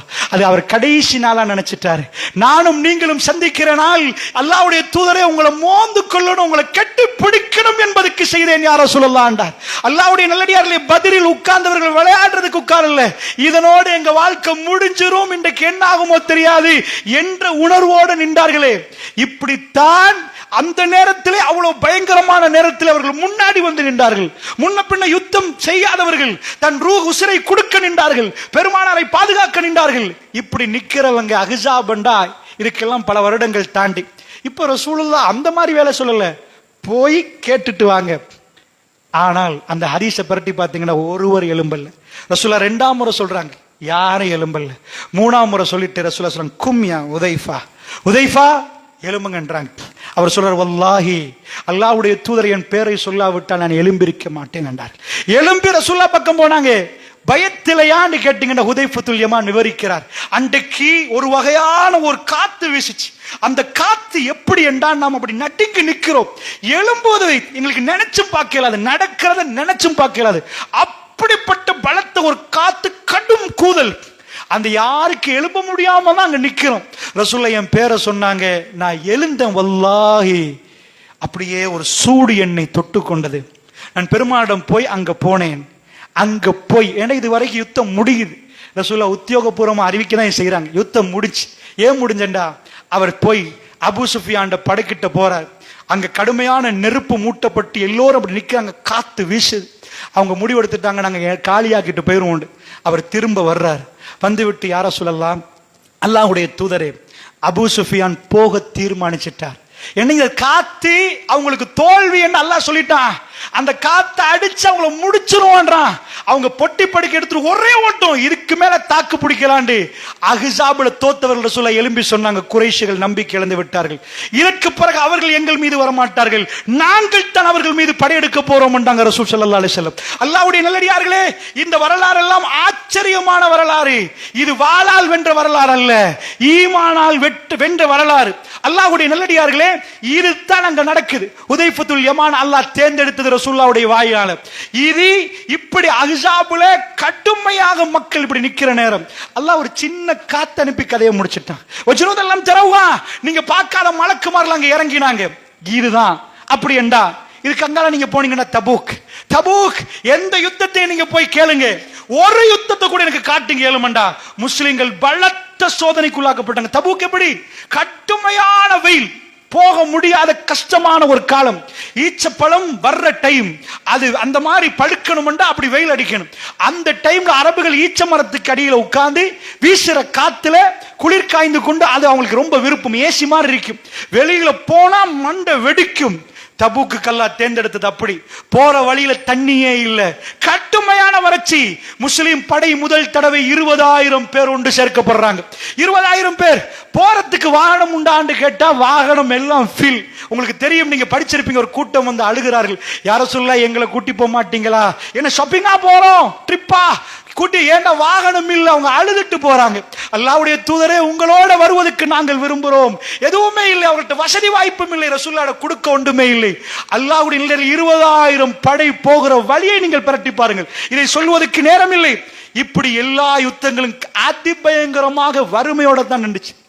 ஆனா அல்லாஹ்வுடைய உதவி வர ஆரம்பித்தால் இந்த மண்ணு வித்தியாசமா மாறிச்சு. இதுவரைக்கும் இல்லாத மாதிரி ஆச்சரியமான ஒரு மாற்றத்துக்கு இந்த மண்ணு போச்சு. எல்லாத்திலும் முஸ்லிம்கள் வெற்றி கொண்டார்கள். அதனால சொல்றேன், பலஸ்தீன மண்ணில் அல்லாஹ்வுடைய நல்லடியார்களே, அவர்கள் இன்றைக்கு எல்லாம் அவர்கள் கையில கொடுக்கப்பட்டு, அவர்களுக்கு லா இலாஹ இல்லல்லாஹ் மூசா ரசூலுல்லாஹ், அவர்களும் அல்லாஹ்வை நம்புறவர்கள். ஒரு நபி இப்ராஹிம் நபி, அவருடைய 2 மகன், ஒன்று இஸ்மாயில் அலைஹிஸ்ஸலாம், அடுத்தது இஸ்ஹாக் அலைஹிஸ்ஸலாம். இஸ்ஹாக் அலைஹிஸ்ஸலாம் அவருடைய குடும்பம் யாக்கூப் அலைஹிஸ்ஸலாம், அவங்க அதாவது அவருடைய பிள்ளை யாக்கூப் அலைஹிஸ்ஸலாம். யாக்கூப் அலைஹிஸ்ஸலாமுடைய பிள்ளைகளுக்கு தான் பனி இஸ்ராயல் என்று சொல்றது. அவருக்குள்ள 12 பிள்ளை, இன்றைக்கு 12 கோத்திரம் தான் அவங்க. அந்த 12 பிள்ளை, அந்த 12 கோத்திரத்தோட வருவர்கள் தான் இந்த அதாவது பனி இஸ்ராயல். இவர்கள் இந்த யகூதிகளை பொறுத்தளவில் அவர்களுடைய மற்றவர் இஸ்மாயில் அலைஹிஸ்ஸலாம், அவரால் வருபவர்கள் தான் அரபிகள். நானக்கும் தம்பிக்கும் தான் சண்டை. அவர்கள் யார், முஸ்லிம்கள் மாதிரி அவர்கள் தாடி வச்சிருப்பாங்க. அவர்கள் தௌராத்தை ஓதுறார்கள், நாம் குர்ஆனை ஓதுறோம்.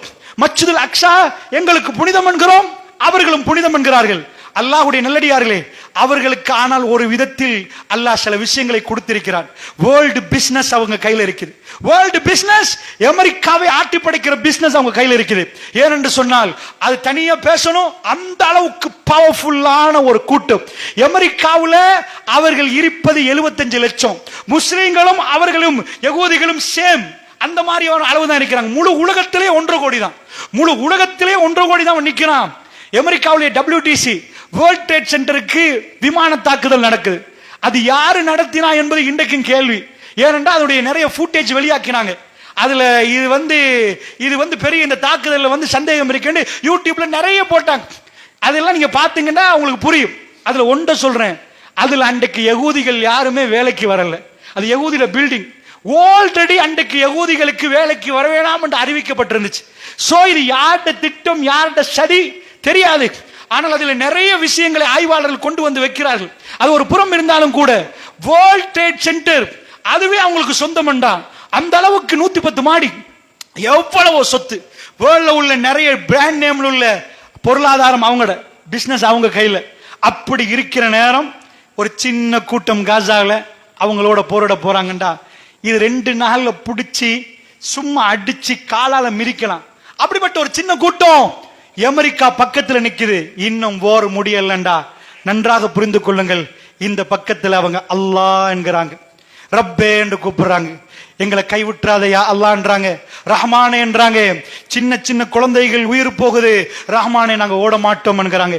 எங்க மண் என்கிறாங்க, எங்களுக்கு அக்ஷா வேணும் என்கிறாங்க. அந்த மக்கள் அதோட இருக்கிற நேரத்துல அல்லாஹ் என்ன பதில் கொடுக்கிறான்னு தெரியுமா? குர்ஆன்ல ஹக்கன் அலைனா நஸ்ருல் முஃமினீன் என்கிறான். மூமின்களுக்கு உதவி செய்வது எங்க மேல கடமை என்றுட்டான். சுப்ஹானல்லாஹ், எங்க மேல கடமை என்றுட்டான். இது சாதாரண வார்த்தை இல்ல. மூமின்களுக்கு உதவி செய்வது ஹக்கன் அலைனா, எங்க மேல கடமை என்றான். அது கடமைனா சாதாரண இல்ல. மூமின்கள் கையேந்திர நேரம் அல்லாஹ் ஜல்ல ஷானஹு வ தஆலா அதுக்கு பதில் கொடுத்தே ஆகுவான்டா. அந்த பதிலை உலகம் பார்க்கும். அல்லாஹ்வுடைய நல்லடியார்களே, அந்த பதிலை உலகம் பார்க்கும். அல்லாஹ் உடனே பதில் கொடுப்பான்னு நினைச்சிடாதீங்க. அவன் எஜமானன், அவனுக்கு தெரியும். ஃபிரௌனை அழிக்கணும்டா நாங்க நினைப்போம், எடுத்து வெட்டி களை எடுத்து முடிச்சுட்டானா ஃபிரௌன் முடிஞ்சிச்சு. குழந்தைய பிறக்க விட்டு நதியில அனுப்பி அந்த ஃபிரௌன் வைஃபுக்கு ஆசை உண்டாகி அவன் மூலமா இவனுக்கு வச்சு அரண்மனையில வச்சு பால் கொடுத்து வளர்த்து ஆளாக்கி அப்புறமேல் அவர் வந்து இவன் முன்னாடி நின்றா துடிக்க துடிக்க சாவடிக்கிறது என்பதுதான் ஃபிரௌன். அதாவது அசந்து போறான். எத்தனை வருஷம் போயிருக்கும்? 5 வருஷமா? குழந்தை பெருசாகி கல்யாணம் முடிச்சு புள்ள குட்டியோட அவர் வர்றாருன்னா எத்தனை வருஷத்துக்கு போறோம் ஃபிரௌனுடைய அழிவு வருகிறது. நாங்க நினைக்கிற ஸ்பீட்ல அல்லாஹ் பதில் சொல்ல மாட்டான். ரப்புல் ஆலமீன் நேர்மையானவன், அவன் நியாயமானவன். மூமின்களாக நின்றால், குர்ஆனை அவர்கள் ஓதினால், குர்ஆனை வைத்து அவர்கள் பேசினால், அந்த மக்கள் அப்பாவிகளாக நின்றால், அல்லாஹ்விடம் கையேந்தினால் நிச்சயம் பதில் வரும். அல்லாஹ்வுடைய இப்பொழுது இஸ்ரேல் அவர்கள் என்ன மாதிரி செய்கிறார்கள் தெரியுமா? ஏனப்பா சின்ன குழந்தைகளை கொல்றாங்கடா? எதுக்கு சில ஆய்வாளர்கள் சொல்றாங்க, எதுக்கு தெரியுமா? இந்த குழந்தைகள் தான் நாளைக்கு இளைஞர்கள் ஆகுவாங்க. இப்ப அவனுக்கு என்ன பிரச்சனை? இளைஞர் தான் பிரச்சனை. ஒரு பொடிய மார்க்கில் 10 பேர் வந்துட்டான்னா அவனுக்கு பிரச்சனை. இந்த இளைஞர்களே வராம விட்டா, குழந்தைகளை சாவடிச்சா இவங்க எல்லாம் பொடிய மார்க்கெல்லாம் வரமாட்டாங்க. அப்ப இந்த காசால எங்கேயுமே எங்களோட போரிடுறதுக்கு வரமாட்டாங்க. அதனால குழந்தையோட காலி பண்ணுவோம். சுப்ஹானல்லாஹ், அவர்கள் ஒன்றை மறந்துட்டாங்க. என்ன மறந்துட்டாங்க? இதே விஷயத்தை தான் ஃபிரௌன் பிளான் பண்ணினான். இதே விஷயத்தை பிளான் பண்ணினான். எப்படி பிளான்?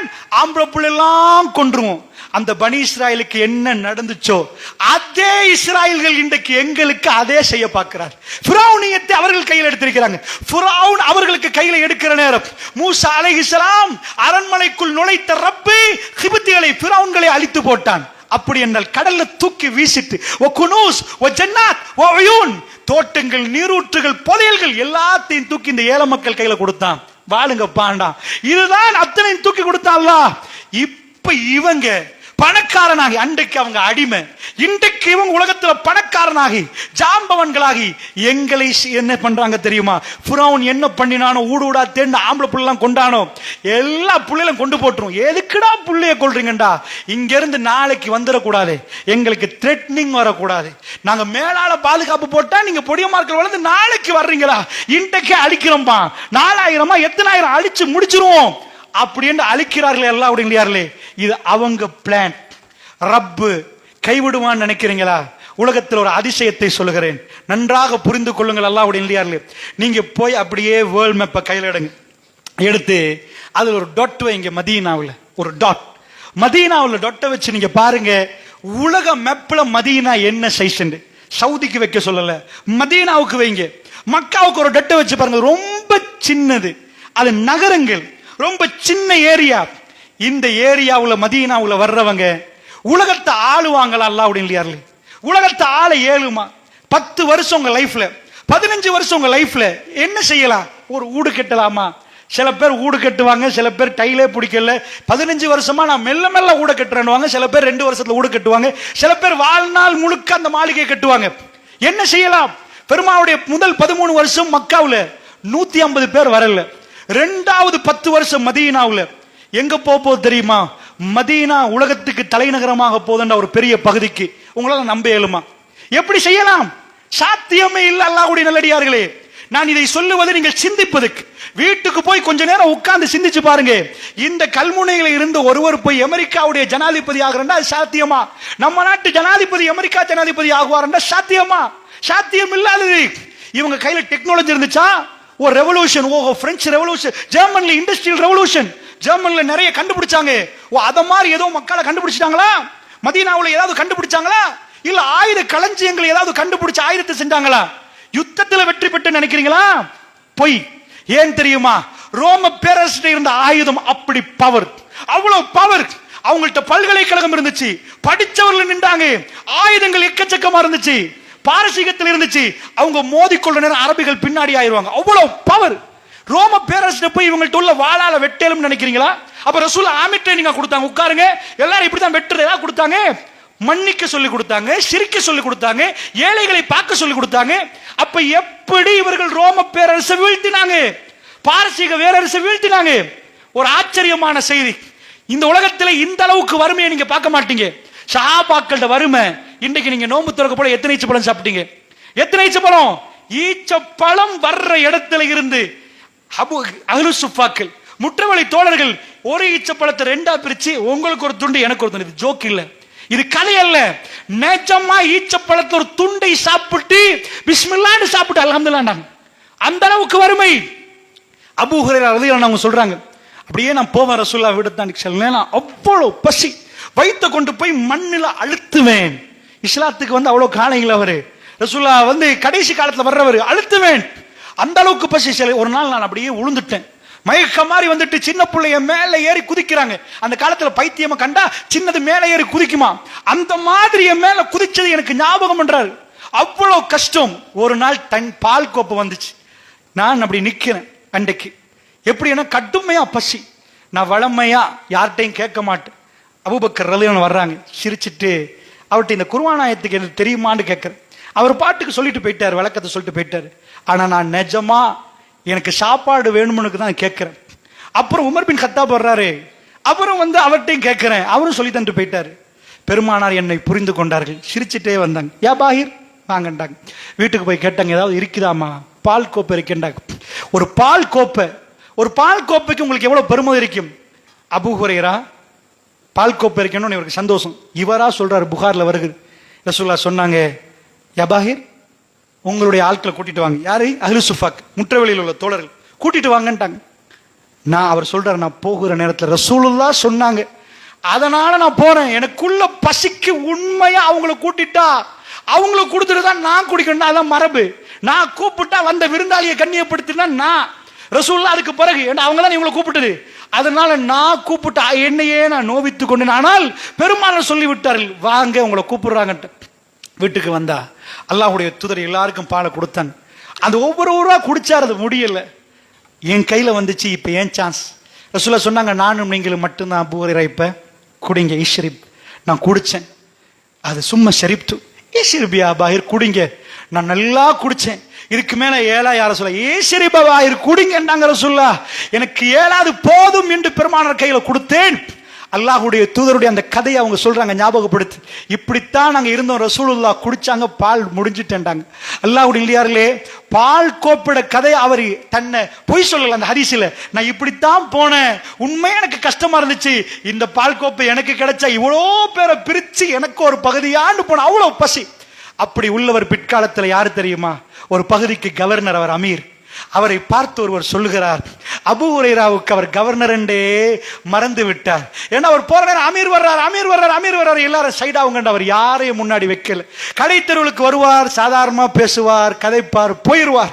அவர் பெரிய கவர்னரா போய்விட்டார். சஹாபாக்கள் நீங்க எவ்வளவு கஷ்டமா பாக்குறீங்களோ, இன்னொரு பக்கத்தில் ரசூலுல்லாஹ்வுடைய தோழர்கள் எல்லாம் கவர்னர்களாக மாறினார்கள். உலகத்தில் பெரும் பகுதிகளுக்கு அவர்கள் ஆளுநராக மாறினார்கள். அவர்கள் பெரிய அமீராக நின்றார்கள். உமர் பின் கத்தாப் ரலியல்லாஹு அவர்கள் ரசூலுல்லாஹ் மௌத்தாகி இப்ப எத்தனை வருஷம் தான் ஆகுது, அவரை பத்தி நம்ம நாட்டில் எழுதி வைத்திருக்கிறார்கள். நான் ஹதீஸை சொல்லவில்லை, எங்க நாட்டில் எனக்கு ஞாபகம் உள்ள ஒரு 10 வருஷத்துக்கு முன்னாடி படிச்சது. அக்போ அல்லது ஒரு மன்னர், பூனைக்கபாவுன்னு நினைக்கிறேன். இந்த மன்னர் காலத்தில் ரசூலுல்லாஹ் கேள்விப்பட்டு அனுப்புறாங்க. அனுப்பினா இங்கிருந்து அங்க அனுப்புறாங்க. அந்த காலத்தில் கேள்விப்படுவது, அங்க அனுப்பினா ரசூலுல்லாஹ் மௌத்து, அபூபக்கர் ரலியல்லாஹு மௌத்து, உமர் பின் கத்தாப் அவர் எங்களை நல்லாக உபசரித்தார் என்று சொல்லி அந்த கூட்டம் இங்க வந்து சொன்னதை எழுதி வைத்திருக்கிறார்கள். இப்படி ஒருவரை சந்தித்தோம் உண்டு. உமர் பின் கத்தாபுடைய புகழ் உலகத்துக்கு எங்கெல்லாம் போகுது. நான் உங்கள்கிட்ட கேட்கிறேன், என்ன குவாலிஃபிகேஷன் அவங்க உலகத்தை போறதுக்கு என்ன இருந்துச்சு? அவங்க கேம்பஸ்ல படிச்சு வந்த பெரிய கூட்டமா? ஆயுதம் செய்ய தெரிஞ்ச டெக்னாலஜி கண்டுபிடிச்சிட்டாங்களா? பேங்க்ஸ் எல்லாம் அவங்க கைப்பற்றிட்டாங்களா? இல்ல. அவங்கள்ட்ட ஒரே ஒரு நோக்கம், பிரிட்டிஷ் எங்களை பிடிச்சாங்க. பிரிட்டிஷுக்கு சொல்லுவாங்க, அதாவது இந்தியா, பாகிஸ்தான், பங்களாதேஷ், நாங்க எல்லாம் உங்களுக்கு கீழே. அங்க எல்லா சொத்தையும் கொண்டு போயிட்டாங்க. இன்றைக்கும் கேபிட்டல் ஆஃப் அதாவது எக்கானமி, இந்த வர்த்தகத்தின் தலைநகரம் வந்து லண்டன். ஏன் லண்டன்? அமெரிக்கா தானே இப்ப பெரிய பொருளாதாரம். அவங்க தான் வர்த்தகத்தின் தலைநகரம் பண்ணுவாங்க. அந்த அளவு பணம் இருக்குதா இருக்கும் எனக்கு தெரியும். நான் எழுதினது வாசிச்சு சொல்றேன். அவங்க தான் கேபிட்டல் ஆஃப் எக்கானமி, வர்த்தகத்தின் தலைநகரம் லண்டன். இங்க உள்ள பெரிய டைமண்ட் அங்க எலிசபெத் கையில தான் இருந்துச்சு. இந்தியாவை கீழே வச்சிருக்கிறாங்கடா, அதாவது இந்தியாவே அவங்க கையில. அவங்களுக்கு சொல்லுவாங்க சூரியன் மறையாத ஒரு பெரும் ஒரு பலசாலியான ஒரு வல்லரசியே இந்த பக்கம் மறைஞ்சா அந்த பக்கம் உதிச்சிருக்கும். அப்ப அவங்க அதிகாரத்துல வந்து அங்க உதிக்குதான், அங்க மறைஞ்சா இங்க உதிக்கும். அவ்வளவு பெரிய லேண்ட். எதுக்கு எடுத்தாங்க? காரணம் இருக்குது. முஸ்லிம்கள் ஆட்சியை பிடிச்சது சல்லிக்கா, பணத்துக்கா, மக்களை கொல்லவா? எதுக்கு? லா இலாஹ இல்லல்லாஹ் முஹம்மது ரசூலுல்லாஹ் சொல்லிட்டு போற நேரம் படைகள் கூடிச்சு. எப்படி வெத்திச்சன்னு நீங்க என்ன கணக்கு போட்டாலும் உங்களுக்கு வராது. ஏனென்றால் ஆட்சி அமைக்க வெட்டித்தான் அமைச்சாங்கண்டா. ஒரு கம்பெனிக்கு போய் பெரியவரை பாருங்க, கீழே உள்ள செக்யூரிட்டியை பாருங்க. செக்யூரிட்டி கத்தி பெறட்டான்டா, ஷுவரா பொஸ் அந்த மாதிரி தான் இருப்பான். செக்யூரிட்டி ரொம்ப அழகா பேசுறான்டா, பொஸ் நல்லவனா ரொம்ப அமைதியா பேசினா அங்க இருந்தா பாடம் படிச்சு அதுக்கு கீழே உள்ள செயின், அதுக்கு கீழே ஹைராக்கிடுவாங்க. மேல எப்படி நடக்குதோ அதுல உள்ளதான் கீழே நடக்கும். கீழே உள்ளவன் கத்துறான்டா, பொஸ் எல்லாரோடையும் சிரிச்சு பேசுறா, உள்ளுக்குள்ள கத்துறான்னு அர்த்தம். அவன் எல்லாருக்கும் நடிச்சு போட்டு கத்தினால் வரும். பெருமானுடைய தோழர்கள் அமைதியா இருந்தார்கள், சிரித்தார்கள், அடாவடித்தனம் பண்ணல, ஏழைகளை பார்த்தார்கள், எளியவர்களுக்கு உதவி செஞ்சாங்க. அவங்க உலகத்துல இந்த பகுதிகளுக்கு போய் வெட்டி வீழ்த்தினாங்க நினைக்கிறீங்களா? அவங்க வந்து ராணுவ ரீதியா போய் இதெடுத்தாங்க. இந்த வெற்றி மலக்குமார்கள் இந்த பூமிக்கு இறங்கினாங்க. குர்ஆன் இறங்கினதுக்கு பிறகு சாம்ராஜ்யம் உருவாச்சு. நீங்க ஒவ்வொரு புரட்சியும் எடுத்துட்டு வாங்க. பெரும் பெரும் ஆய்வாளர்கள் சொல்றாங்க, உலகத்தில் நடந்த எல்லா புரட்சியும் ஒரு பக்கத்தில் வச்சுட்டு மனிதர்களுக்குள் நடந்த மிக பெரும் புரட்சி முஹம்மது ரசூலுல்லாஹ். ரசூல் ஸல்லல்லாஹு அலைஹி வஸல்லம் செஞ்ச புரட்சி. சிரிக்கிற விதத்தை மாத்தினார்கள், அழுகிற விதத்தை மாத்தினார்கள். எதுக்கு அழுதார்களோ இப்பொழுது அவர்கள் வேற ஒன்று கழுகிறார்கள். எதுக்கு சிரித்தார்களோ இப்ப அவங்க சிரிப்பு வேறு. அவங்க ரசனையே மாறிச்சு. விபச்சாரத்தை விரும்பினவர்கள், குடியை விரும்பினவர்கள் அதை வெறுக்க தொடங்கினார்கள். வாழ்க்கை இன்னொரு பக்கமாக அவர்களுக்கு போக ஆரம்பிச்சிச்சு. பணத்தை கீழே கொட்டினார். சின்னத்தில் அவங்க கேள்விப்பட்டிருப்பாங்க, ஹுர்முஸ் மன்னன், பாரசீக மன்னர் ஹுர்முஸ். அவங்களுக்கு அவங்க என்றைக்காவது அரபுகள் நம்பியிருப்பாங்களா? ஹுர்முஸ் மன்னர்ட கோட்டையில போய் நாங்க நின்று அவர் கிரீடத்தை எடுத்து வெள்ள மாளிகை நாங்க பிடிப்போம்னு நினைச்சிருப்பாங்களா? பெருமானார் ஹிஜ்ரத்து போற நேரம் சொன்னார்கள், ஹிஜ்ரத்து போற நேரம் சொன்னார்கள், அந்த வெள்ள மாளிகையை நாம பிடிப்போம் என்றார்கள். அல்லாஹ் சுரக்கா பின் மாலிக் பின்னாடி வர்றவருக்கு ரசூலுல்லாஹ் சொன்னார்கள், அந்த பிடிக்கிற படையில நீங்க நிப்பீங்கன்றாங்க. எப்ப ஊரை விட்டு அனுப்புறன உடுத்த உடுப்போட பெருமானார் போற சுரக்கா என்னை பற்றிய செய்தியை சொல்ல வேண்டாம் என்றார்கள் மக்களிடம். சுரக்கா யாரு? 100 ஒட்டகம் அரபுகள் அறிவிக்கிற நேரம் 100 ஒட்டகத்தை எடுக்கிறதுக்காக அவர் வந்த விதத்தை பின்னாடி சொல்கிறார். யாருக்கும் தெரியாமல் நான் மட்டும் ரகசியமாக கடற்கரை ஓரமாக 3 பேர் போறதை கேள்விப்பட்டேன். நான் மெல்ல வந்தேன், மக்களை திசை திருப்பி விட்டேன். நான் கண்டேன், அபூபக்கர் திரும்பி திரும்பி பார்த்தார். பெருமானார் ஒரு வாட்டி கூட திரும்பவில்லை. குர்ஆன் ஓதிக்கொண்டு போனார்கள். நான் என் அம்பை எடுத்து எறிய பார்த்தேன், நான் விழுந்து விட்டேன். ஒட்டகம் அந்த மண்ணிலே இதாகி விட்டது, என் அம்பு கீழே விழுந்து விட்டது. எனக்கு தெரிந்தது என்னமோ நடக்க போகுது. இது வித்தியாசமாக இருந்தது. நான் பின்னாடி இருந்த அபூபக்கர் என்னை பார்க்க பார்க்க பெருமானார் ஒரு வாட்டி கூட பார்க்காமல் இருக்கிற நான் உதவி கேட்டு அழைத்தேன். அப்பொழுது எனக்கும் அவர்களுக்கும் ஒரு உடன்படிக்கை நடந்தது. யாரிடமும் நீங்கள் பயணத்தை சொல்லக்கூடாது என்றார்கள் ரசூலுல்லாஹ். நாங்கள் இந்த பயணத்தை இந்த பணியில் போவதை சொல்லக்கூடாது என்றார்கள். சுரக்கா அவரை பார்த்து ரசூலுல்லாஹ் சொன்னார்கள், அது வெற்றி கொள்ளப்படுகிற நேரம் அந்த படையில் நீங்கள் இருப்பீர்கள். அவர் பின்னாடி சொல்கிறார், அந்த வெற்றி கொள்ள படை அந்த பாரசீகம் வெற்றி கொள்ளப்படுகிறது, முஸ்லிம்கள் கைகளை கிடைக்கிறது. அதில் அவர் நிற்கிறார் என்றால் எப்ப சொன்னது? அஹ்ஸாபிலே கல்லை கட்டி கொண்டிருக்கிற ரசூலுல்லாஹ். மக்கள் எல்லாம் பசி, கல்லு கட்டுனா ஒரு பை தப்பாங்க, அதுல சின்ன சின்ன கல்லை போட்டு வயிற்றுல கட்டுவாங்க, அல்லது பெரிய கல்லை இப்படி வச்சு இப்படி கட்டுவாங்க. எதுக்கு கட்டுவாங்கன்னா நிமிர்ந்து நிக்கணும், வளைஞ்சிருவாங்க. நிமிர்ந்து நிக்க கட்டுவாங்க, பசி போகும்னு நினைக்காதீங்க. அரபுகள் இப்படி நிக்கணும், அதுக்கு கல்லை கட்டுவாங்க, இப்படி இப்படியே மடிஞ்சிருவாங்க. இந்த கல்லை கட்டி நிக்கிறவங்க எந்த வசதியும் இல்லை உலகத்துல.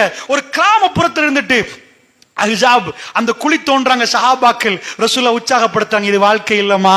கவிதை படிக்கிறாங்க ரசூலுல்லாஹ், இது வாழ்க்கையில புகார்ல வருகிறது, அதுதான் வாழ்க்கை, இது வாழ்க்கை இல்லைன்னு படிச்சு ரசூலுல்லாஹ்வுடைய நெஞ்சு முடியல, மண்ணு பட்டிருக்குது. பெருமானாரும் குழி தோன்றார்கள். பெருமானார் கூடாரத்துல போய் உட்கார்ந்து, நீங்க தோண்டுங்க, நான் வேற பிளான் அடிக்கிறேன், நீங்க பாருங்க, நான் இங்க வேற மஷூராலன்னு இல்ல.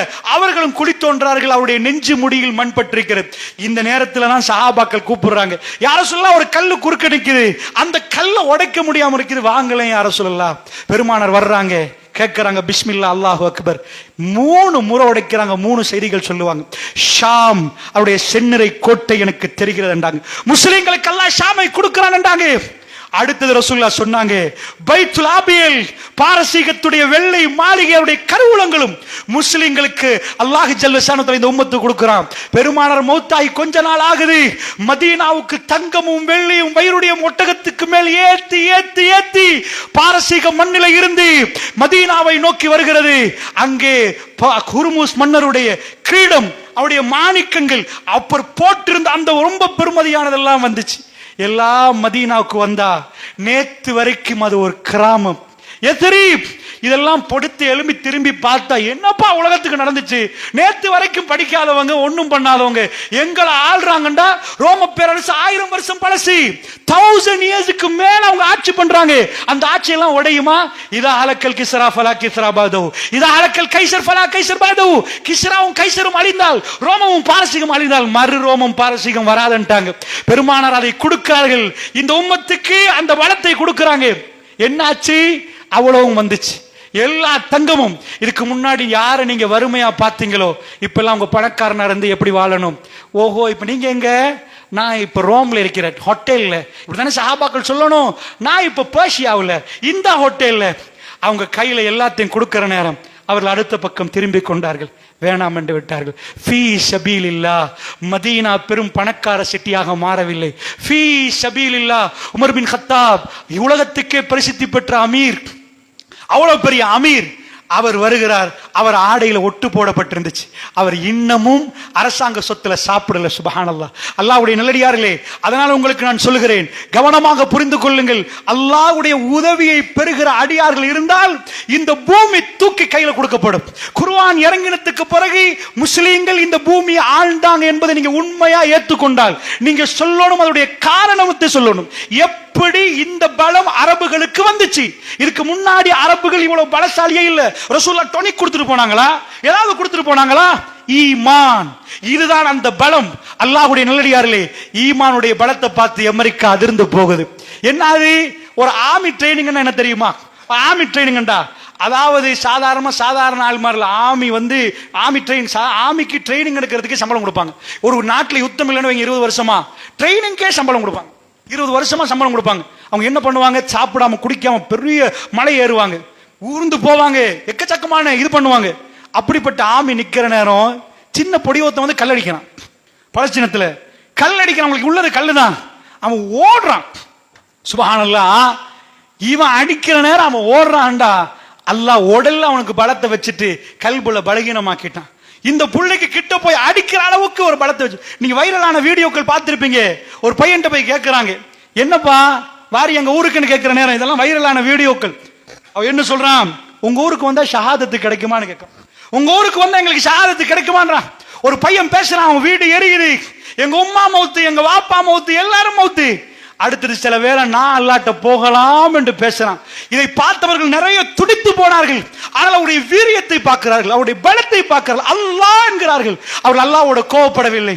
ரப்பை இன்னும் அவர்கள் ஆதரவு வைத்திருக்கிறார்கள். எங்க ரப்பு கைவிட மாட்டான் என்கிறார்கள். அல்லாஹ்வுடைய நல்லடியார்களே, இதுதான் உலகத்துக்கு எடுத்து காட்டுகிற பாடம். என்ன பாடம் தெரியுமா? ஒரு விஷயத்தை கவனமாக புரிந்து கொள்ளுங்கள். திருக்குர்ஆன் பேசுது, ஜன்னாவுடைய வாசல் திறக்கப்படணும்டா. அது என்ன சாதாரணமா தட்டினா திறந்து நினைக்கிறீங்களா? அல்லது திறப்ப கண்டுபிடிச்சு திறந்தா திறந்துருமா? இல்ல. உங்களுக்கு இங்க ஒரு வீடு கட்டுறா எவ்வளவு தேவை, அதுக்கு எவ்வளவு நீங்க கஷ்டப்படணும், எந்த அளவுக்கு அந்த வீடு கட்டுறதுக்கு பிளான் பண்ணணும். இவ்வளவு ஜென்னா அது அவ்வளவு சீப்பா தந்துருவான்னு நினைக்கிறீங்களா? It's so expensive. ஜென்னாக்கு போறேன்டா அவ்வளவு லேசா போகலாது. அம் ஹஸிபுத்தும் மன் ததுகுலுல் ஜன்னா. ஜன்னாக்கு லேசா போறான்னு நினைக்கிறீங்களா?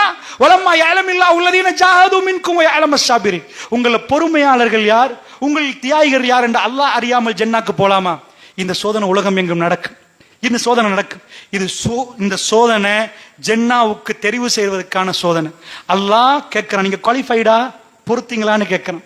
இவ்வளவு பிரச்சனை நடக்கணும் அல்லான்னு சொன்னீங்களா? ரப்புடைய உதவி வரும் வரைக்கும் நீங்க பொறுமையா நின்றீங்களா? அந்த பொறுமைக்குத்தான் ஜன்னா, அந்த பொறுமையாளருக்கு தான் ஜன்னாவுடைய கதவு திறக்கப்படும். அப்படி என்றால் அல்லாஹ்வுடைய நல்லடியார்களே, கவனமாக இந்த விஷயத்தை நன்றாக நீங்கள் புரிந்து கொள்ள வேண்டும் என்பதற்கு இதை சொன்னேன். அதாவது அல்லாஹ் ரப்புல் இஸ்ஸத் இதெல்லாம் நடத்துறது என்பது வத்தில்கல் ஐயாமு நுதாவிலுஹா பைனன் நாஸ். காலச்சக்கரத்தை மனிதனுக்குள் அல்லாஹ் உருண்டோட செய்கிறான். இந்த காலச்சக்கரத்தை இன்றைக்கு அவர்கள் நாளைக்கு இன்னொரு கூட்டத்துக்கு, நாளண்டை இன்னொரு கூட்டத்துக்கு ஜன்னாவுக்கு அல்லாஹ் கூப்பிடுறான், வாங்க வாங்க. அதுல அல்லாஹ் தெரிவு செய்கிற கூட்டம் தான் அது. அல்லாஹ்வுடைய எங்களுடைய பொறுப்பு அந்த மக்களுக்காக வேண்டி துவா செய்வது. வேற எதுவுமே எங்களால் செய்ய முடியாது. மறந்துடாதீங்க, காலை மாலை என்று நாம நிறைய, அல்லாஹ் நமக்கு நிறைய சொத்துக்களை செல்வங்களை தந்திருக்கிறான்டா, நம்ம மறந்துடக்கூடாது. அவங்கள பத்தி மறந்துடக்கூடாது. எப்பயும் எங்க கல்புல அல் முஸ்லிம் அஹுல் முஸ்லிம், எங்க சகோதரர்கள் துடிக்கிறார்கள். இந்த ஜும்மால உள்ளவர்கள் அடுத்த ஜும்மாவுல காணோம். இன்றைக்கு சாப்பிட்டவர்கள் நாளைக்கு சாப்பிட வழியில பாஞ்செடுக்கிறாங்க, ரொட்டி துண்டு தாங்களே என்கிறாங்க. இது நான் சுனாமியில கண்டது. பணக்காரர்கள் ஓவன் நைட்ல காலி கோட்டையில புரியாணி பார்சல் கொடுத்தார்கள் லொரியில. பெரும் பெரும் பணக்காரர்கள் நின்றார்கள் அதுல போய். ஏனென்றால் ஒரு நாளில் எல்லாம் மாத்தினான். ஒரு நாளில் அத்தனை கடையும் பூட்டி விட்டது, ஒன்னும் செய்ய முடியாம போச்சு. அவங்க தர்ற சாப்பாடுக்கு வெளியில வர்றதுக்கு நிக்கணும். இந்த மாதிரி பலஸ்தீன நிலைமை இன்றைக்கு மாறி இருக்கிறது என்றால் அந்த மக்களுக்கு மறக்காமல் துவா செய்யுங்க. எங்க கல்விகளில் நாம் மறதியை உண்டாக்கிறோம் என்றால் அங்கதான் பிரச்சனை. ஒரு முஸ்லீம் எப்பயுமே மறக்க கூடாது. நாங்களும் பல வேதனைகள் பட்டிருப்போம்.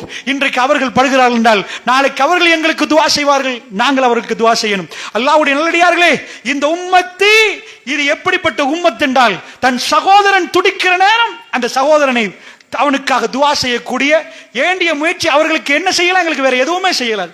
துவாவோட இருக்கணும். ஒரு விடயத்தை சொல்லி முடிக்கலாம் நினைக்கிறேன். அல்லாஹ்வுடைய நல்லடியார்களே, நன்றாக புரிந்துக்கோங்க, நாங்க மற்றவங்கள மாதிரி இல்லை. சில பேர் பணக்காரனாயினா அவங்க ஏழ்மையை மறந்துடுவாங்க. நான் இப்ப அபூ ஹுரைரா கதையை சொன்ன உங்களுக்கு, அவர் மறக்கல. இப்படி நிறைய சஹாபாக்களை நீங்க பார்க்கலாம்.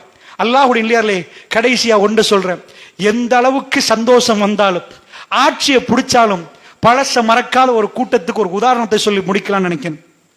உமர் ரலியல்லாஹு அவர்கள் ஆட்சியை தொடங்கினத்தோடையே அல்லாஹ் ரப்புல் இஸ்ஸத் ரசூலுல்லாஹ் எப்ப இதை கொடுத்துட்டாங்களோ, இஸா ஜா நஸ்ருல்லாஹ் இறங்கிச்சோ, ரசூலுல்லாஹ் ஹஜ்ஜத்துல் வதால இருந்து பார்க்கறாங்க. ஆச்சரியமா இருந்துச்சு. கண்ணு தெரிகிற தூரத்தை தாண்டி மக்கள் ஒரு இஹ்ராத் கொடுத்துட்டு லப்பைக் அல்லாஹும்ம லப்பைக் என்று வந்திருக்கிறாங்க. எல்லா பக்கமும் மக்கள்.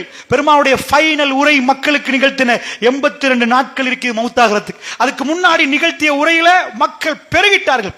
ஜஸீரத்துல் அரப் இஸ்லாத்துக்குள்ள வந்துட்டு அதுக்கு முன்னாடி ரசூலுல்லாஹ் தைரியமா கடிதம் எழுதினாங்க ரோம பேரரசுக்கு. இதனுடைய ஆரம்ப கருத்தை ரசூலுல்லாஹ் என்ன சொன்னாங்க? ஹிர்கல் மன்னருக்கு எழுதின கடிதம் இன்றைக்கு மியூசியத்தில் அதே கடிதம் இருக்கிறது. அதே கடிதம் நீங்கள் போய் பார்க்கலாம். அந்த கடிதம் இன்றைக்கும் பாதுகாப்பு பெற்றிருக்கிறது. ஹிர்கல் மன்னருக்கு எழுதப்பட்ட கடிதம் ரசூலுல்லாஹ், அதாவது ரசூலுல்லாஹ் எழுத தெரியாது, ஆள வச்சு எழுதினாங்க. ஹிர்கல் மன்னருக்கு சொன்னாங்க, நீங்க இஸ்லாத்தை ஏற்றுக்கொண்டால் அது சாந்தி, அந்த மக்களுடைய கூலி உங்களுக்கு சேர்த்து வரும்ன்றாங்க. இந்த கடிதத்தை எழுதினா அத தைரியமா போய் கொடுத்தா எப்படி இருக்கும்? எப்படி இருக்கும்? கட்டுப்படுங்க என்று ரசூலுல்லாஹ் எழுதுறதுக்கு ஒரு தைரியம் வேணும். அதை போய் கொடுத்துட்டாங்கன்னா அது எப்படி நடக்கும் நினைக்கிறீங்க? அது நடந்துச்சு. அது கொடுத்தது அப்ப அவங்க ஏத்துக்கொள்ளல, பின்னாடி அப்படியே உளுந்துச்சு. பாரசீகம் கீழே உளுந்துச்சு. யாருக்கு ஒண்ணும் செய்ய முடியாம போச்சு. இது கட்டம் கட்டமா நடந்துச்சு. அவருடைய ஃபர்ஸ்ட் கட்டம் உமர் ரலியல்லாஹு அன்ஹு படை அனுப்புறாங்க. ஒவ்வொரு நாட்டுக்கும் போய் கட்டுப்படுங்கப்பா, இஸ்லாத்துக்கு வாங்க, இதான் அழைப்பு. அவங்க கட்டுப்படாட்டி அந்த நாட்டு ராணுவமும் இஸ்லாமிய ராணுவம் ஃபைட் பண்ணும். சும்மா பொதுமக்கள்லாம் கொள்ள மாட்டாங்க, ராணுவத்தோட ஃபைட் பண்ணி இஸ்லாத்தை நிலைநாட்டுவாங்க. அந்த நேரத்தில் சிரியாவை பிடிச்சதாக அந்த மக்கள் சொல்றாங்க. அமீருல் மோமின் வாங்கங்கிறாங்க. இப்ப மதீனாவுல இருந்து சிரியாவை பிடிச்சதை கொண்டாடுறதுக்கு உமர் பின் கத்தாப் போகிறார். அன்றைக்கு எப்படிப்பட்ட நாளா இருக்கும்னு நினைக்கிறீங்க?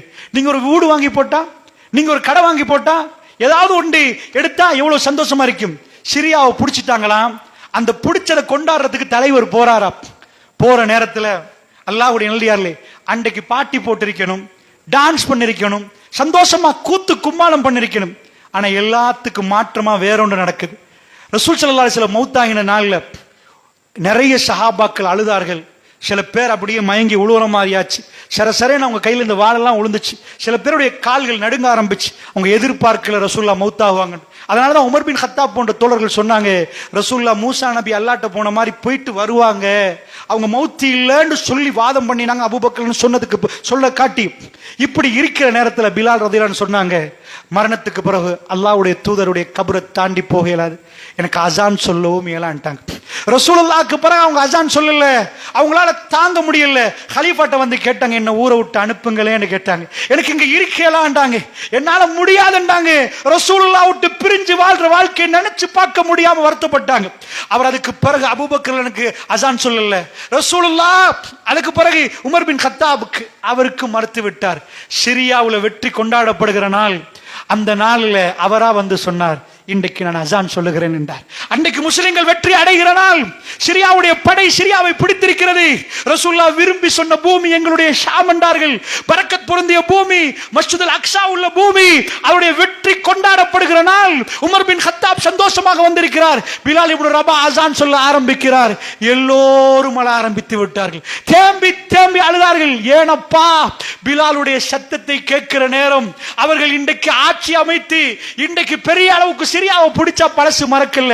ரசூலுல்லாஹ் பிலால் அசான் சொல்ல, பெருமானார் எங்களை சஃப்ல நிப்பாட்டி வச்சு எங்களுக்கு தொழுவிப்பாரே, பெருமானார் எங்கள் மக்கள் இந்த சத்தத்துல தானே பெருமானார் வருவார். அந்த உணர்வோடு அவர்கள் தேம்பிட்டு அவர்களுக்கு சிரியா பிடித்தது மறந்து விட்டது. தாம் எவ்வளவு பெரிய ஒரு சொத்தை எடுத்திருக்கிறோம் என்பது மறந்து விட்டார்கள். அல்லாஹ்வுடைய தூதர் அவர்களுக்கு ஞாபகம் வந்து விட்டது. எல்லோரும் அழுகிறார்கள். பிலால் இப்னு ரபாவுடைய அந்த அசானுக்கு பிறகு அந்த மக்கள் துடிக்கிறார்கள் என்றால், இப்படிப்பட்ட மனிதர்களை கொஞ்சம் திரும்பி பாருங்கள். அல்லாஹ்வுடைய உதவி இப்படிப்பட்ட மனிதர்கள் இருக்கிற நேரம் வந்தால் இந்த பூமி அல்லாஹ் தூக்கி கையில கொடுப்பான். அல்லாஹ்வுடைய நல்லடியார்கள் வேற எந்த குவாலிஃபிகேஷனும் அவர்களுக்கு இல்லை. அவர்கள் பல்கலைக்கழகத்து பட்டதாரிகள் அல்ல. அவர்களுக்கு டெக்னாலஜி வைஸ் அவர்களுக்கு எதுவுமே தெரியாது. அவர்கள் இந்த உலகத்திலே சாதனை வேற எதிலும் படைக்கவில்லை. ரப்புடைய உதவி வரக்கூடிய நல்ல அடியார்களாக அவர்கள் நின்றார்கள். அதனால் அல்லாஹ்வுடைய நல்லடியார்களே, இதுதான் இதுக்கு ஃபார்முலா. என்ன ஃபார்முலா? அவர்கள் வரம்பு மீறுகிறார்கள். இஸ்ரவேலர்கள் வரம்பு மீறுகிறார்கள். சின்ன குழந்தைகளை கொல்லுகிறார்கள், பெண்களை கொல்லுகிறார்கள். ஆஸ்பத்திரிகளை கடுமையாக ஆஸ்பத்திரிகளை காட்டுகிறார்கள். வீடியோவில் ஒரு பிள்ளைக்கு மேல இன்னொரு பிள்ளை, ஒரு ஆள் கை போட்டிருக்கிறார், இன்னொரு ஆளுடைய கை வருகிறது. அந்த நேரத்தில் பவ கட்டாகுது. இருட்டில் நிற்கிறார்கள். ஒரு வைத்தியரை கொண்டு போய் இஸ்ரவேலர்கள் பிடிக்கிறார்கள். பிடித்து விட்டு அவர்கள் அவரை விடுதலை பண்ணுகிறார்கள். ஆச்சரியமா இருந்த மீடியாவில் பார்க்கிறேன். வந்தவர், அவர் அவ்வளவு நாள் சிறையில் இருந்து வந்தவர் வீட்டுக்கு போகாமல் வந்து நோயாளிகளுக்கு மருந்து கொடுக்கிறார். அவர் பார்க்கிறார், என் உறவுகள் துடிக்கிறார்களே, அவர்களுக்கு என்னால் என்ன பண்ண முடியும் என்று பார்க்கிறார்கள். உலகம் அதிர்ந்து பார்க்கிறது. இவர்கள் யார்? இவர்கள் யார்? இவர்கள் மனிதர்களா? இதுதான் ஈமான். அல்லாஹ்வுடைய நல்லடியார்களே, இதுக்கு பேர் ஈமான். ஈமான் கல்புக்குள் நுழைந்தால் அதிசய மனிதர்களை உலகம் பார்க்கும். அல்லாஹ்வுடைய நல்லடியார்களே, அந்த மனிதர்கள் அதிசயமாக திரிவார்கள். இந்த பூமியில் அவர்கள் நடமாடும் பொழுது அல்லாஹ் வானத்தை திறந்து பரக்கத்தை கொடுப்பான். பூமி பிளந்து அவர்களுக்கு பரக்கத்து கிடைக்கும். லஃபதஹ்னா அலைஹிம் பரக்காத்தின் மினஸ் ஸமாஇ வல் அர்ல். வானம் பூமியுடைய பரக்கத்தில் அவர்களுக்கு திறந்து கொடுப்போம் என்கிறான் அல்லாஹ். அதாவது அல்லாஹ்வை நம்பி தக்வா செய்தால் இந்த பூமி இப்படிப்பட்ட மனிதர்களை சுமந்து கொண்டிருக்கிற நேரம் பரக்கத் நிறைந்த ஒரு மண்ணாக இந்த மண்ணு மாறிவிடும். அல்லாஹ்வுடைய நல்லடியார்களே, இந்த வரலாறு நெடுகிலும் நாம் பார்க்கிறோம் என்றால், இஸ்ரவேலர்கள் இதை உணராத பட்சத்திலே அவர்கள் தங்களுடைய முழு பலத்தை காட்டி ரப்பை